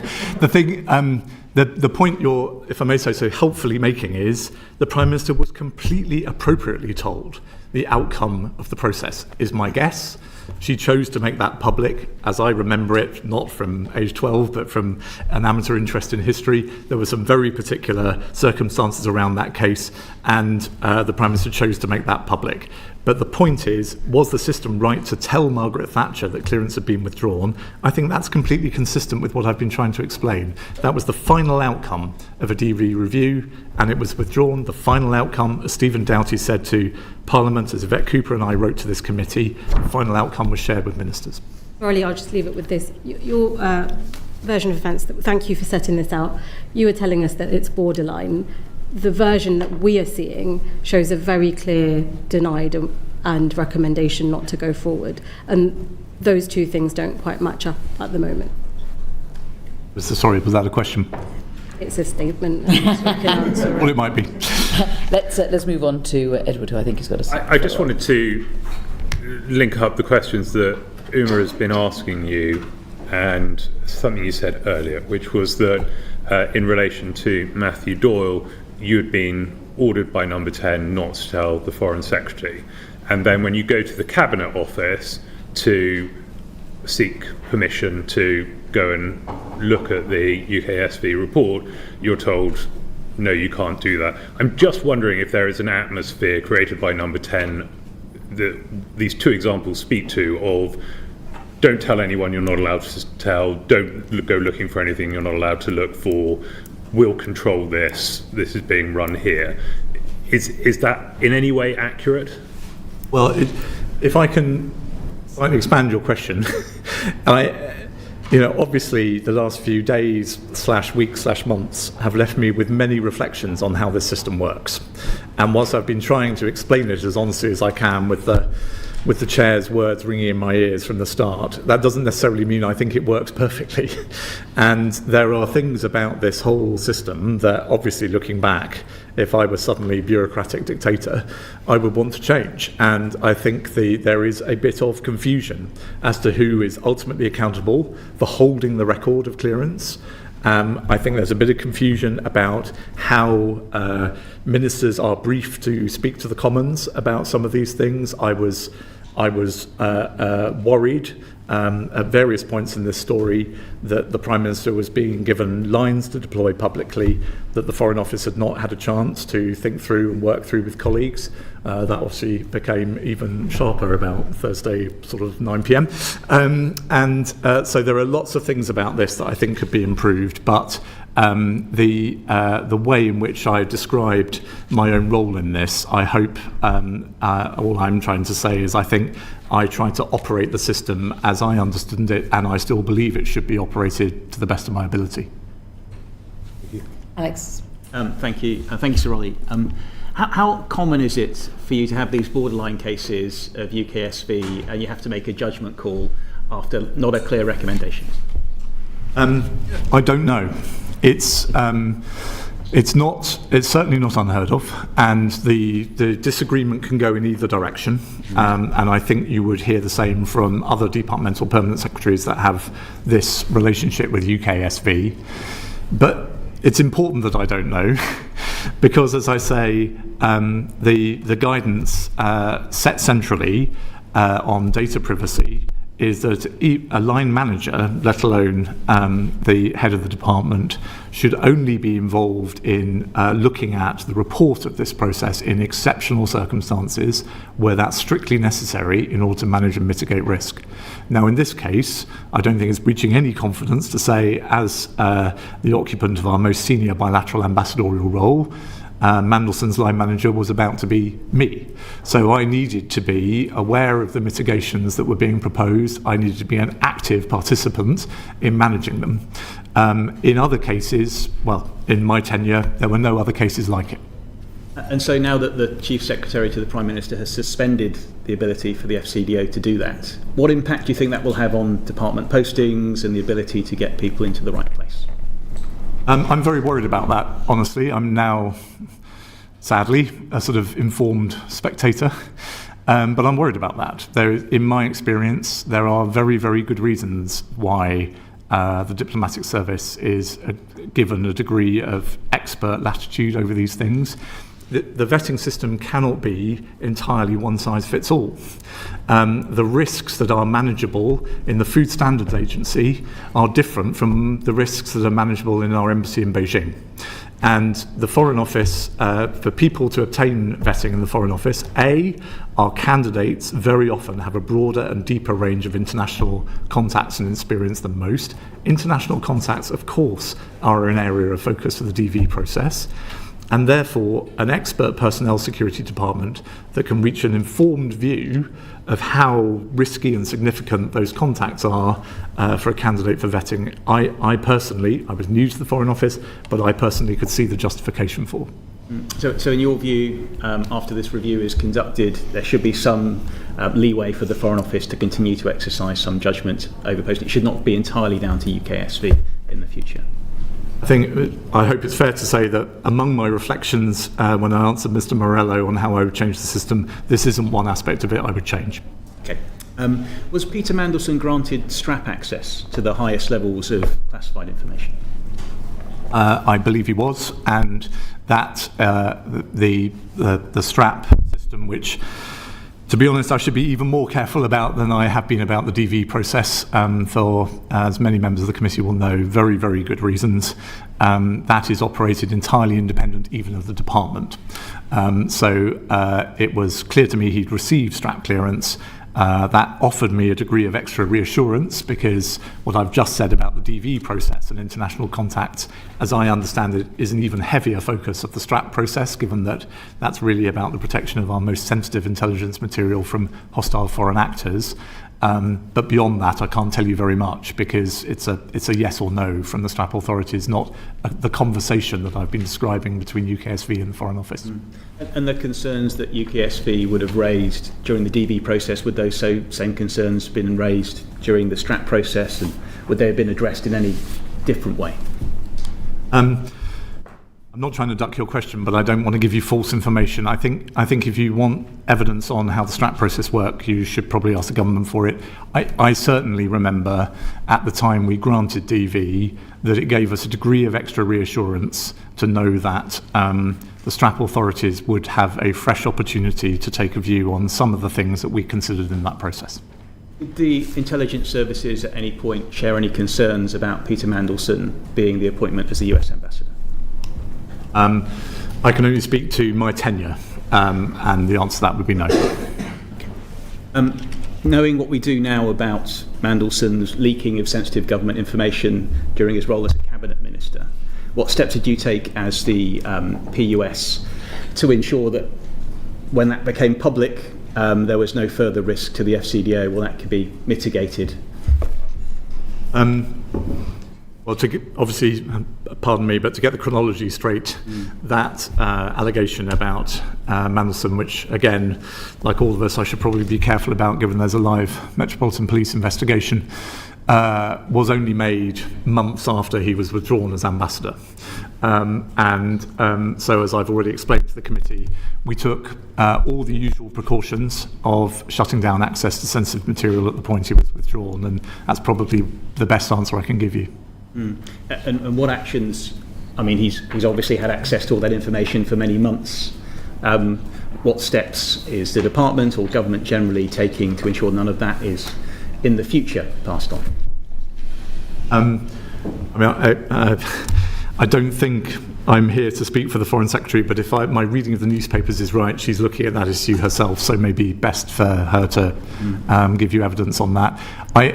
All I can say is that obviously in the aftermath of his withdrawal, and particularly in the aftermath of this Parliament's humble address, all of those communications have been looked at in depth. And one final question. You were PUS when the press first became aware that Peter Mandelson, in their words, had failed his security vetting.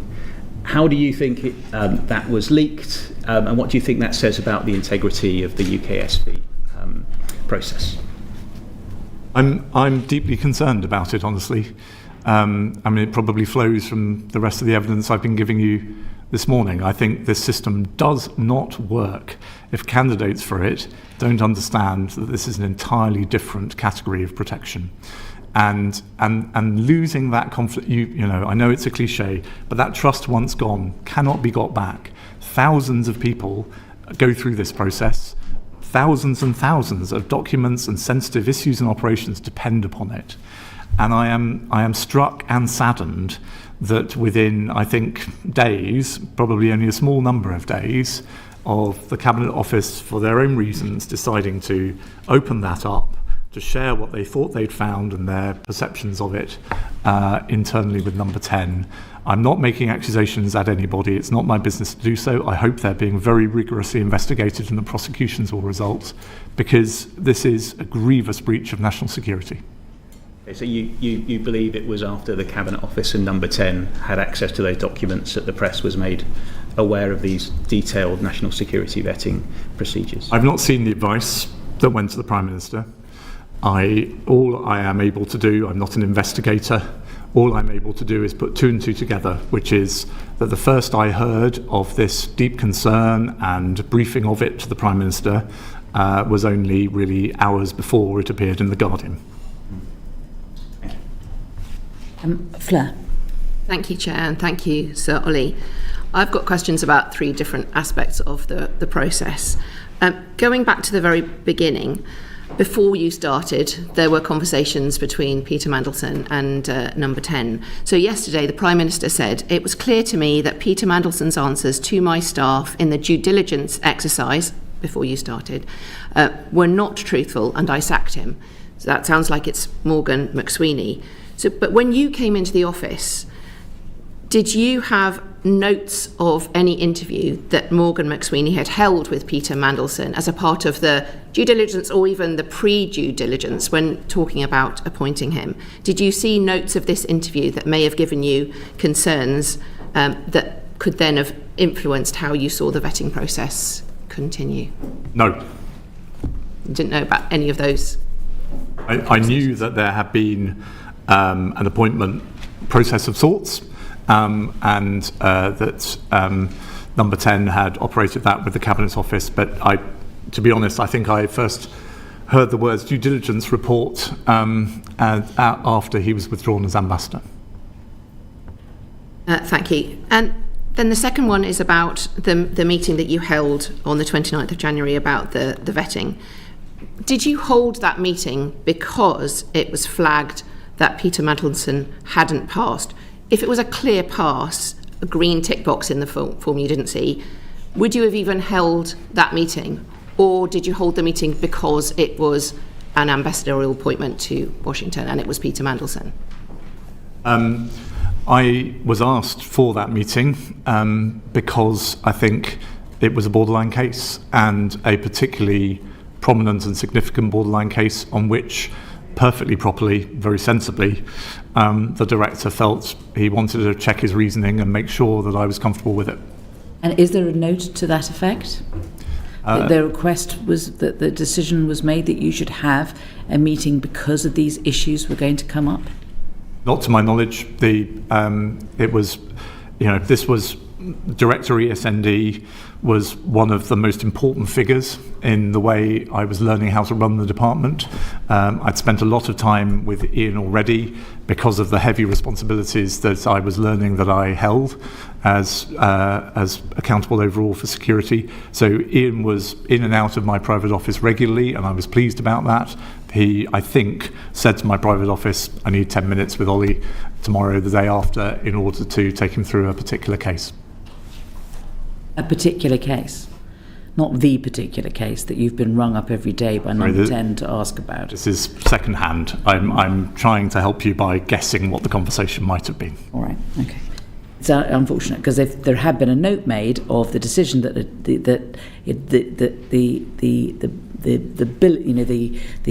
putting into the diary of a meeting that was going to take place for particular purposes and with particular reasons, if there had been a note of that, then we wouldn't need to guess at the reasons for it, and Fleur would be able to get fuller answers to the questions that she's asking.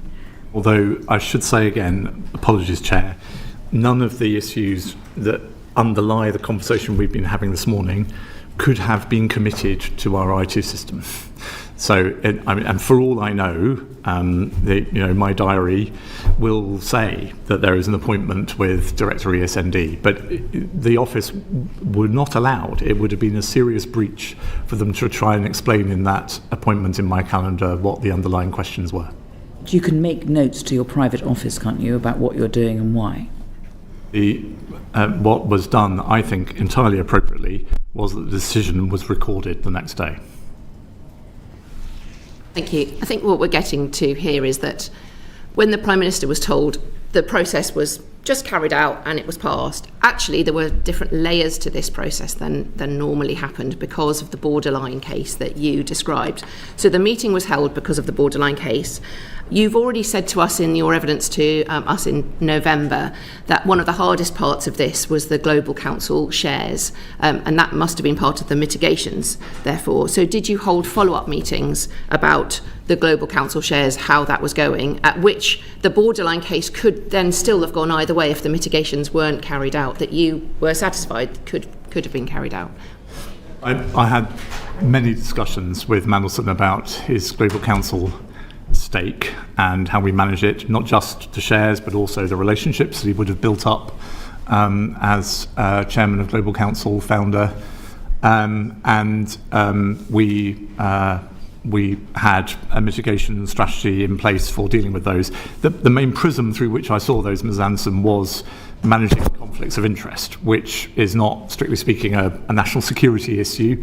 I suppose in extremis it could turn into one, but was more about protecting, of course, I suppose, Mandelson's reputation, but potentially protecting the government and the Foreign Office's reputation against any perception that he was advantaging Global Counsel or its clients. And that was the dialogue I had with him, starting, I think, a couple of days after his DV clearance was given. Conflict of interest management, as I may have said to the committee when we talked about this back in November, is an iterative process. You know, it would be a serious mistake to say all conflicts are managed, tick, let's forget about it. You have to actively manage them, so we kept coming back to it. And also, in order to give me greater confidence, with his permission, I briefed his office and his senior team in Washington to help me keep an eye on any perceptions of conflict as his term as ambassador advanced. Thank you. And when other ambassadors are appointed, it is normal that they've been through the process. This is a separate issue. I understand that they would have been through developed vetting as a normal part of their appointment before that. But in those cases, is it usual to have a series of mitigations and then be working through the mitigations? Is it normal in other circumstances, or is this very unusual? I hope this is not in itself a breach, but I was revising for myself the department's own internal guidance on this, which is available to anyone going through the vetting process. What it says is, where we do find a risk, we always try to manage it through our aftercare programme or risk mitigation. So that is standard process for all applicants and holders of DV. So the process I'm describing to you was not some special one we invented for Mandelson. It's a completely standard part of the consideration of granting DV. Okay, thank you. So then my final question's about the most recent part of the process. So the moments that the Prime Minister talked about, those moments when he felt he should have been told more, that when he went to the House of Commons and to Prime Minister's questions and others, those moments when the unusual parts of the process, not the internal parts of the security vetting that should be rightly kept secret, but the outcome of that and the fact that it was not a straightforward process. So first, when you had the vetting process advice in January 2025. Second, when Mandelson was sacked in September and the Prime Minister gave a statement to Parliament and that there were press comments that Mandelson had failed his vetting. It was beginning to be the heavy pressure on what happened actually in the process. Then third and fourth, when you appeared before us in November and that you wrote to the chair of this committee. Fifth, there was PMQs and the humble address debate on the 4th of February. And then sixth, the response to the humble address debate on the 16th of March. Every single time it was either the Foreign Secretary or the Prime Minister or another minister making a statement who had to stand up in front of the House of Commons and other places to justify the process going on. Was it your same decision every single time that the due process had been followed and that's the only thing that should be disclosed? Or did you receive advice during that time from security specialists, from proprietary specialists? We've already talked about legal advice, that the decision to withhold the information about the vetting outcome should remain the same, or did it change through that time? Did you receive further advice? It's a great question. Do you mind a slightly long answer? Because there's a lot here. So, I'm afraid, not least because my memory is not good enough, going to go through all of those 6 instances. But the fundamental here is that as we prepared the joint letter that the Foreign Secretary and I sent to the chair back on the 16th of September, and in parallel, Stephen Doughty's briefing for his appearance in the House of Commons the same day, to take one example, we prepared all of that, not just in consultation with the Cabinet Office and Number 10, but as I recall it, with Number 10 telling us that we needed to make definitively clear that ministers and Number 10 were not involved in the vetting process in any way. Now, that's not designed to be outrageous to me. That was exactly what I expected. That was exactly the basis on which I have been operating the process since I was appointed Permanent Under-Secretary, and is consistent, I hope, with my evidence both in November and to you today. So as we then worked to satisfy the need of Parliament, of this committee, for as much as we could safely give, we always had that in the back of our minds, and we had it, I thought, with the confidence of knowing that that was understood to be the position between us, ministers, and Number 10. And so it shouldn't, I hope, then come as a surprise to think that at each of these junctures, I'm not, one scapegoat for this is enough. But I have seen, I remember there being not a single dissenting voice amongst my senior team, my security team, my personnel team, that we were taking exactly the right approach. And I certainly don't remember being challenged about it by ministers. There was no indication that you should seek legal advice, as has subsequently been done and able to give to the Prime Minister.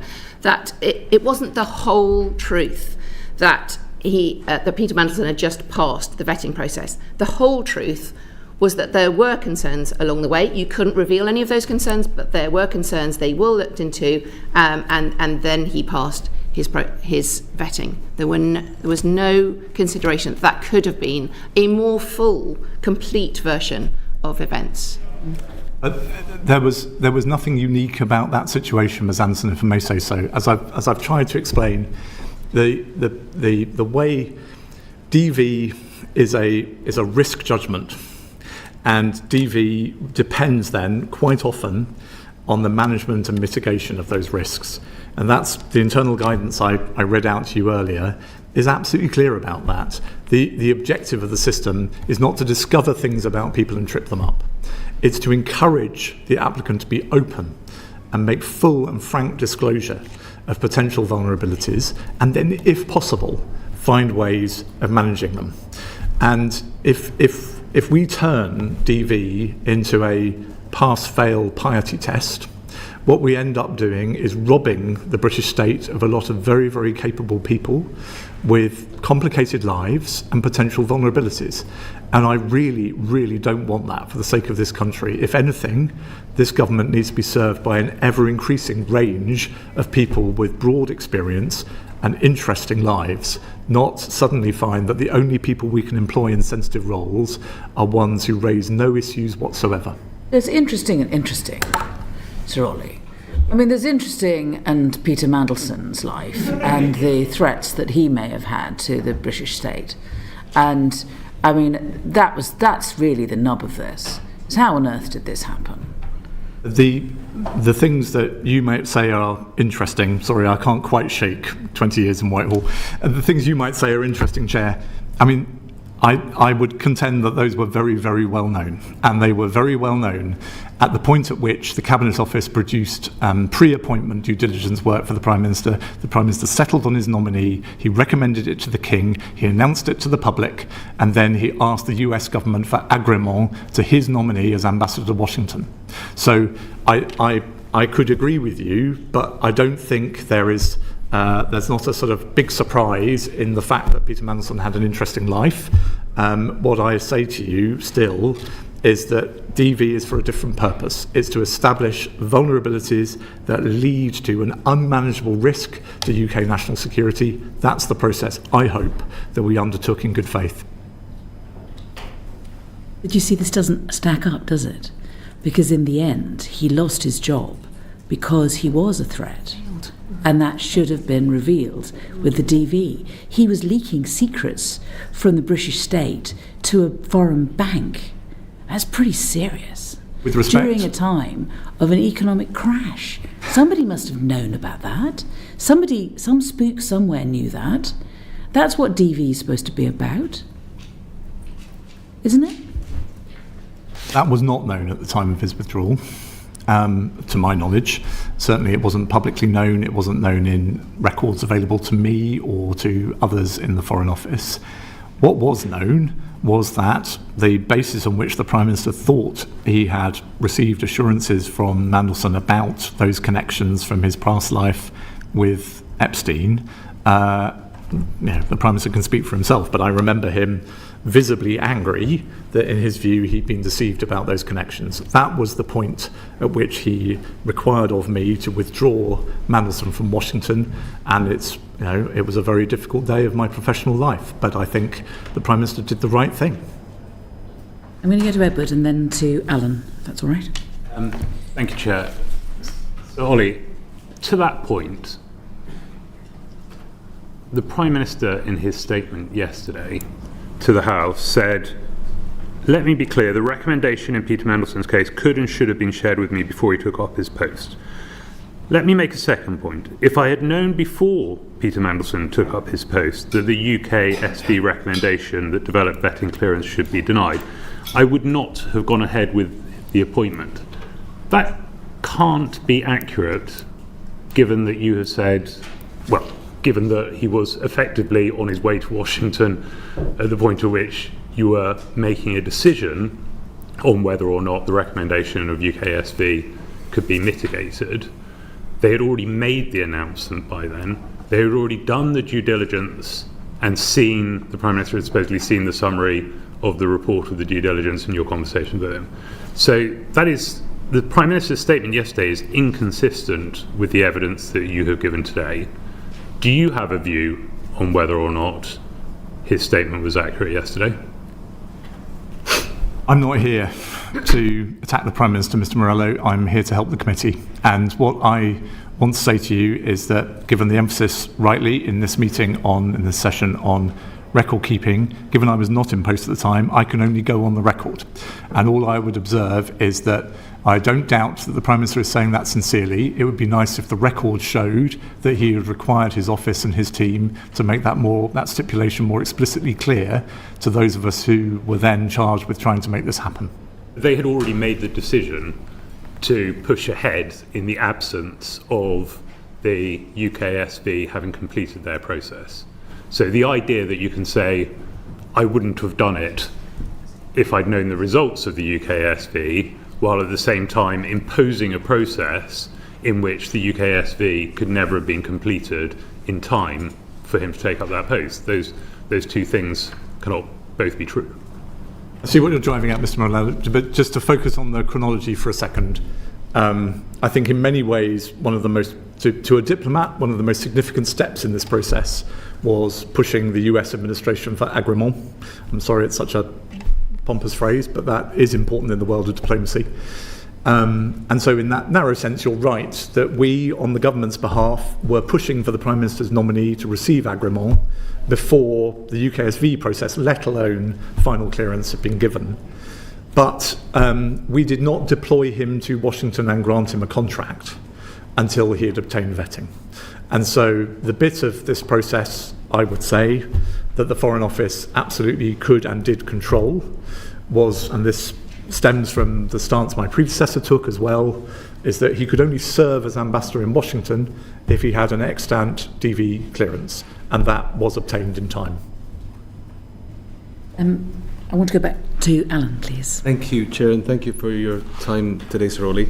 I'm going to take us to the last couple of days and weeks. The Cabinet Office obtained the vetting file on the 25th of March. Had you been resisting sharing that, or part of some push to stop the Prime Minister from seeing relevant information, potentially as part of some cover-up? I should say before I go any further, it's nice of the committee to keep thanking me for my time. My diary is wide open. On the point you make, which is obviously, sorry for the levity, that is a very serious point. We were having these debates between Cabinet Office, Foreign Office, other departments as well, though they should speak for themselves. Obviously, in the aftermath of the humble address, the wording of the humble address motion is honestly a bit inconclusive about exactly what Parliament wanted of the government in connection with vetting. Vetting is raised, but in a rather oddly specific context, I can say now as a non-official. And so there was a live conversation involving us, Cabinet Office and others about what that scope really meant and how we might satisfy it. I would not resile for a second from the Foreign Office's position in that conversation, and I'm not trying to hide from it. I certainly held this view, but I was also advised it was the correct view, and others in the Foreign Office took it too, and we were not alone in Whitehall in taking this position, was that, for all the reasons I have gone on about this morning, that to open that box is to do something that has long-term damaging and chilling implications for UK national security. And yeah, I will not hide from the fact that my department, including me, took that view in those internal discussions. But you said didn't want to share. We did not own the material. So this was a debate about whether the Cabinet Office opened their own safe. And in the end, they chose to do so. I would still have wished that they didn't, not because of what's happened to me, but because of all of the factors I've tried to lay out for you this morning. And consistently, we continue to advise that they shouldn't. I think at various points in this story, though, of course, they will speak for themselves, they were quite convinced by that view. I mean, I certainly recall being debriefed on meetings with the Cabinet Office in which they had been very worried about the implications of opening the box, and indeed I think, again, they'll speak for themselves, but had discussed some of that openly with the ISC as part of the humble address follow-up. So I'm not putting words in your mouth, Mr. Gemmell, but this was certainly not a question of Cabinet Office having one firm view, sunshine is the best, blah, blah, blah. Foreign Office says absolutely not, because we own the file and we're terribly secretive about it. They own the file. We thought that the government and national security was best protected by trying to stick to the principles that I've described to you this morning. That was not just my personal view, but that was the strong view of my senior team. Thank you. Yesterday in the House, the Prime Minister said that officials in the Foreign Office saw fit to withhold information on Mandelson's vetting from the most senior ministers in our system. Is that how you see it? No. Once the problem that Number 10 had identified became apparent, what conversations did you have with the Prime Minister, the Foreign Secretary or the Cabinet Secretary that you'd be able to share with us today? You mean in the last few days? In the last few days. This is where I must plead one of the caveats from my letter, if I may, Mr. Gemmell. I think, given the way I have been treated over the last few days, I've been obviously thinking very hard about this session, thinking about how I hope do my duty to Parliament in thinking these issues through. I've not yet really had a chance to focus on the letter I received yesterday and what on earth I do about it. All I would say is I regret that I, in my view, didn't have some of the points that the Prime Minister and others are making about the Foreign Office's decision making and about my accountability. I regret that those were not put to me before I received a letter dismissing me. In those conversations, were you able to set out how the Foreign Office does vetting? And do you think people understood these distinctions that you've been making today? I've certainly tried to set them out, but as I'm straying too far. I think what I've tried to offer you today, Mr. Gemmell, and the committee, is that I think a lot of the things that have been said about the system over the last couple of days are, to put it kindly, a bit misguided. And I've tried to be, I know it's complicated, I know it's full of jargon. It is a vital system for the protection of this country, and I hope I have laid it out clearly and honestly. Do you have concerns about the amount of information we've now shared about our developed vetting system in relation to what our adversaries know about us? Yes, I am. I think that it may sound paranoid, but I think even the level of disclosure that the government has offered over the last few days, British national security does not benefit from this, so we have to ask whose does. I may be paraphrasing Afra's question, but you have been at the centre of government for many years and spent many years of your career promoting and defending our country's national security. With the benefit of hindsight, when you hear the committee's questions today on notes, on seeking advice, on how the Foreign Office took this decision, and ending up putting someone who leaked some of the most, who had in their past leaked some of the most sensitive secrets this country has, with the benefit of hindsight, would you have done anything different in relation to the appointment of Peter Mandelson? Anything different? That's very sweeping, Mr. Gemmell. I've tried to be open. There are various aspects of this system I think could be improved, and maybe I wish I'd had the time to offer that as a general view about the way we operate the system at various points in my tenure. But I think in the way you generously asked the question, what I reflect on most is that the British state is dissecting itself to some extent in public over this. I understand why, and this morning I've tried as a private citizen to support that process. I do reflect honestly on my wonderful colleagues who are sat in the British Embassy in Moscow or the British Embassy in Beijing and are subjected to incredible pressure. And the way I try to lead them and support them during my time as PUS. And of course, I find myself wondering who this helps. Thank you. Very good. We've just got a couple of questions from people who promised me they have one question each, so I'm going to keep them to it. Dan. Thanks, Chair. So, Olly, you are one of the country's most distinguished civil servants, and you have this week been dismissed by the Prime Minister. Can you tell us why? Is it your contention that you have delivered your duty, you've carried out security vetting in the usual procedural way? And what is your reaction to the way you've been treated this week? And I suppose finally, what impact will it have on your colleagues? Thank you. Again, Mr. Carden, thank you for the generous way you asked the question, but I should be careful here. The very short answer is I don't fully understand the reasons that I'm in the position I am in, but that is for a separate process for me to try to get to the bottom of. As a human being, I'm desperately, desperately sad about it, Mr. Carden. I love that job. I love that institution. I was proud to serve this government and any government that might follow it. I hope I was doing it to the best of my ability. I was certainly doing it as hard as I possibly could.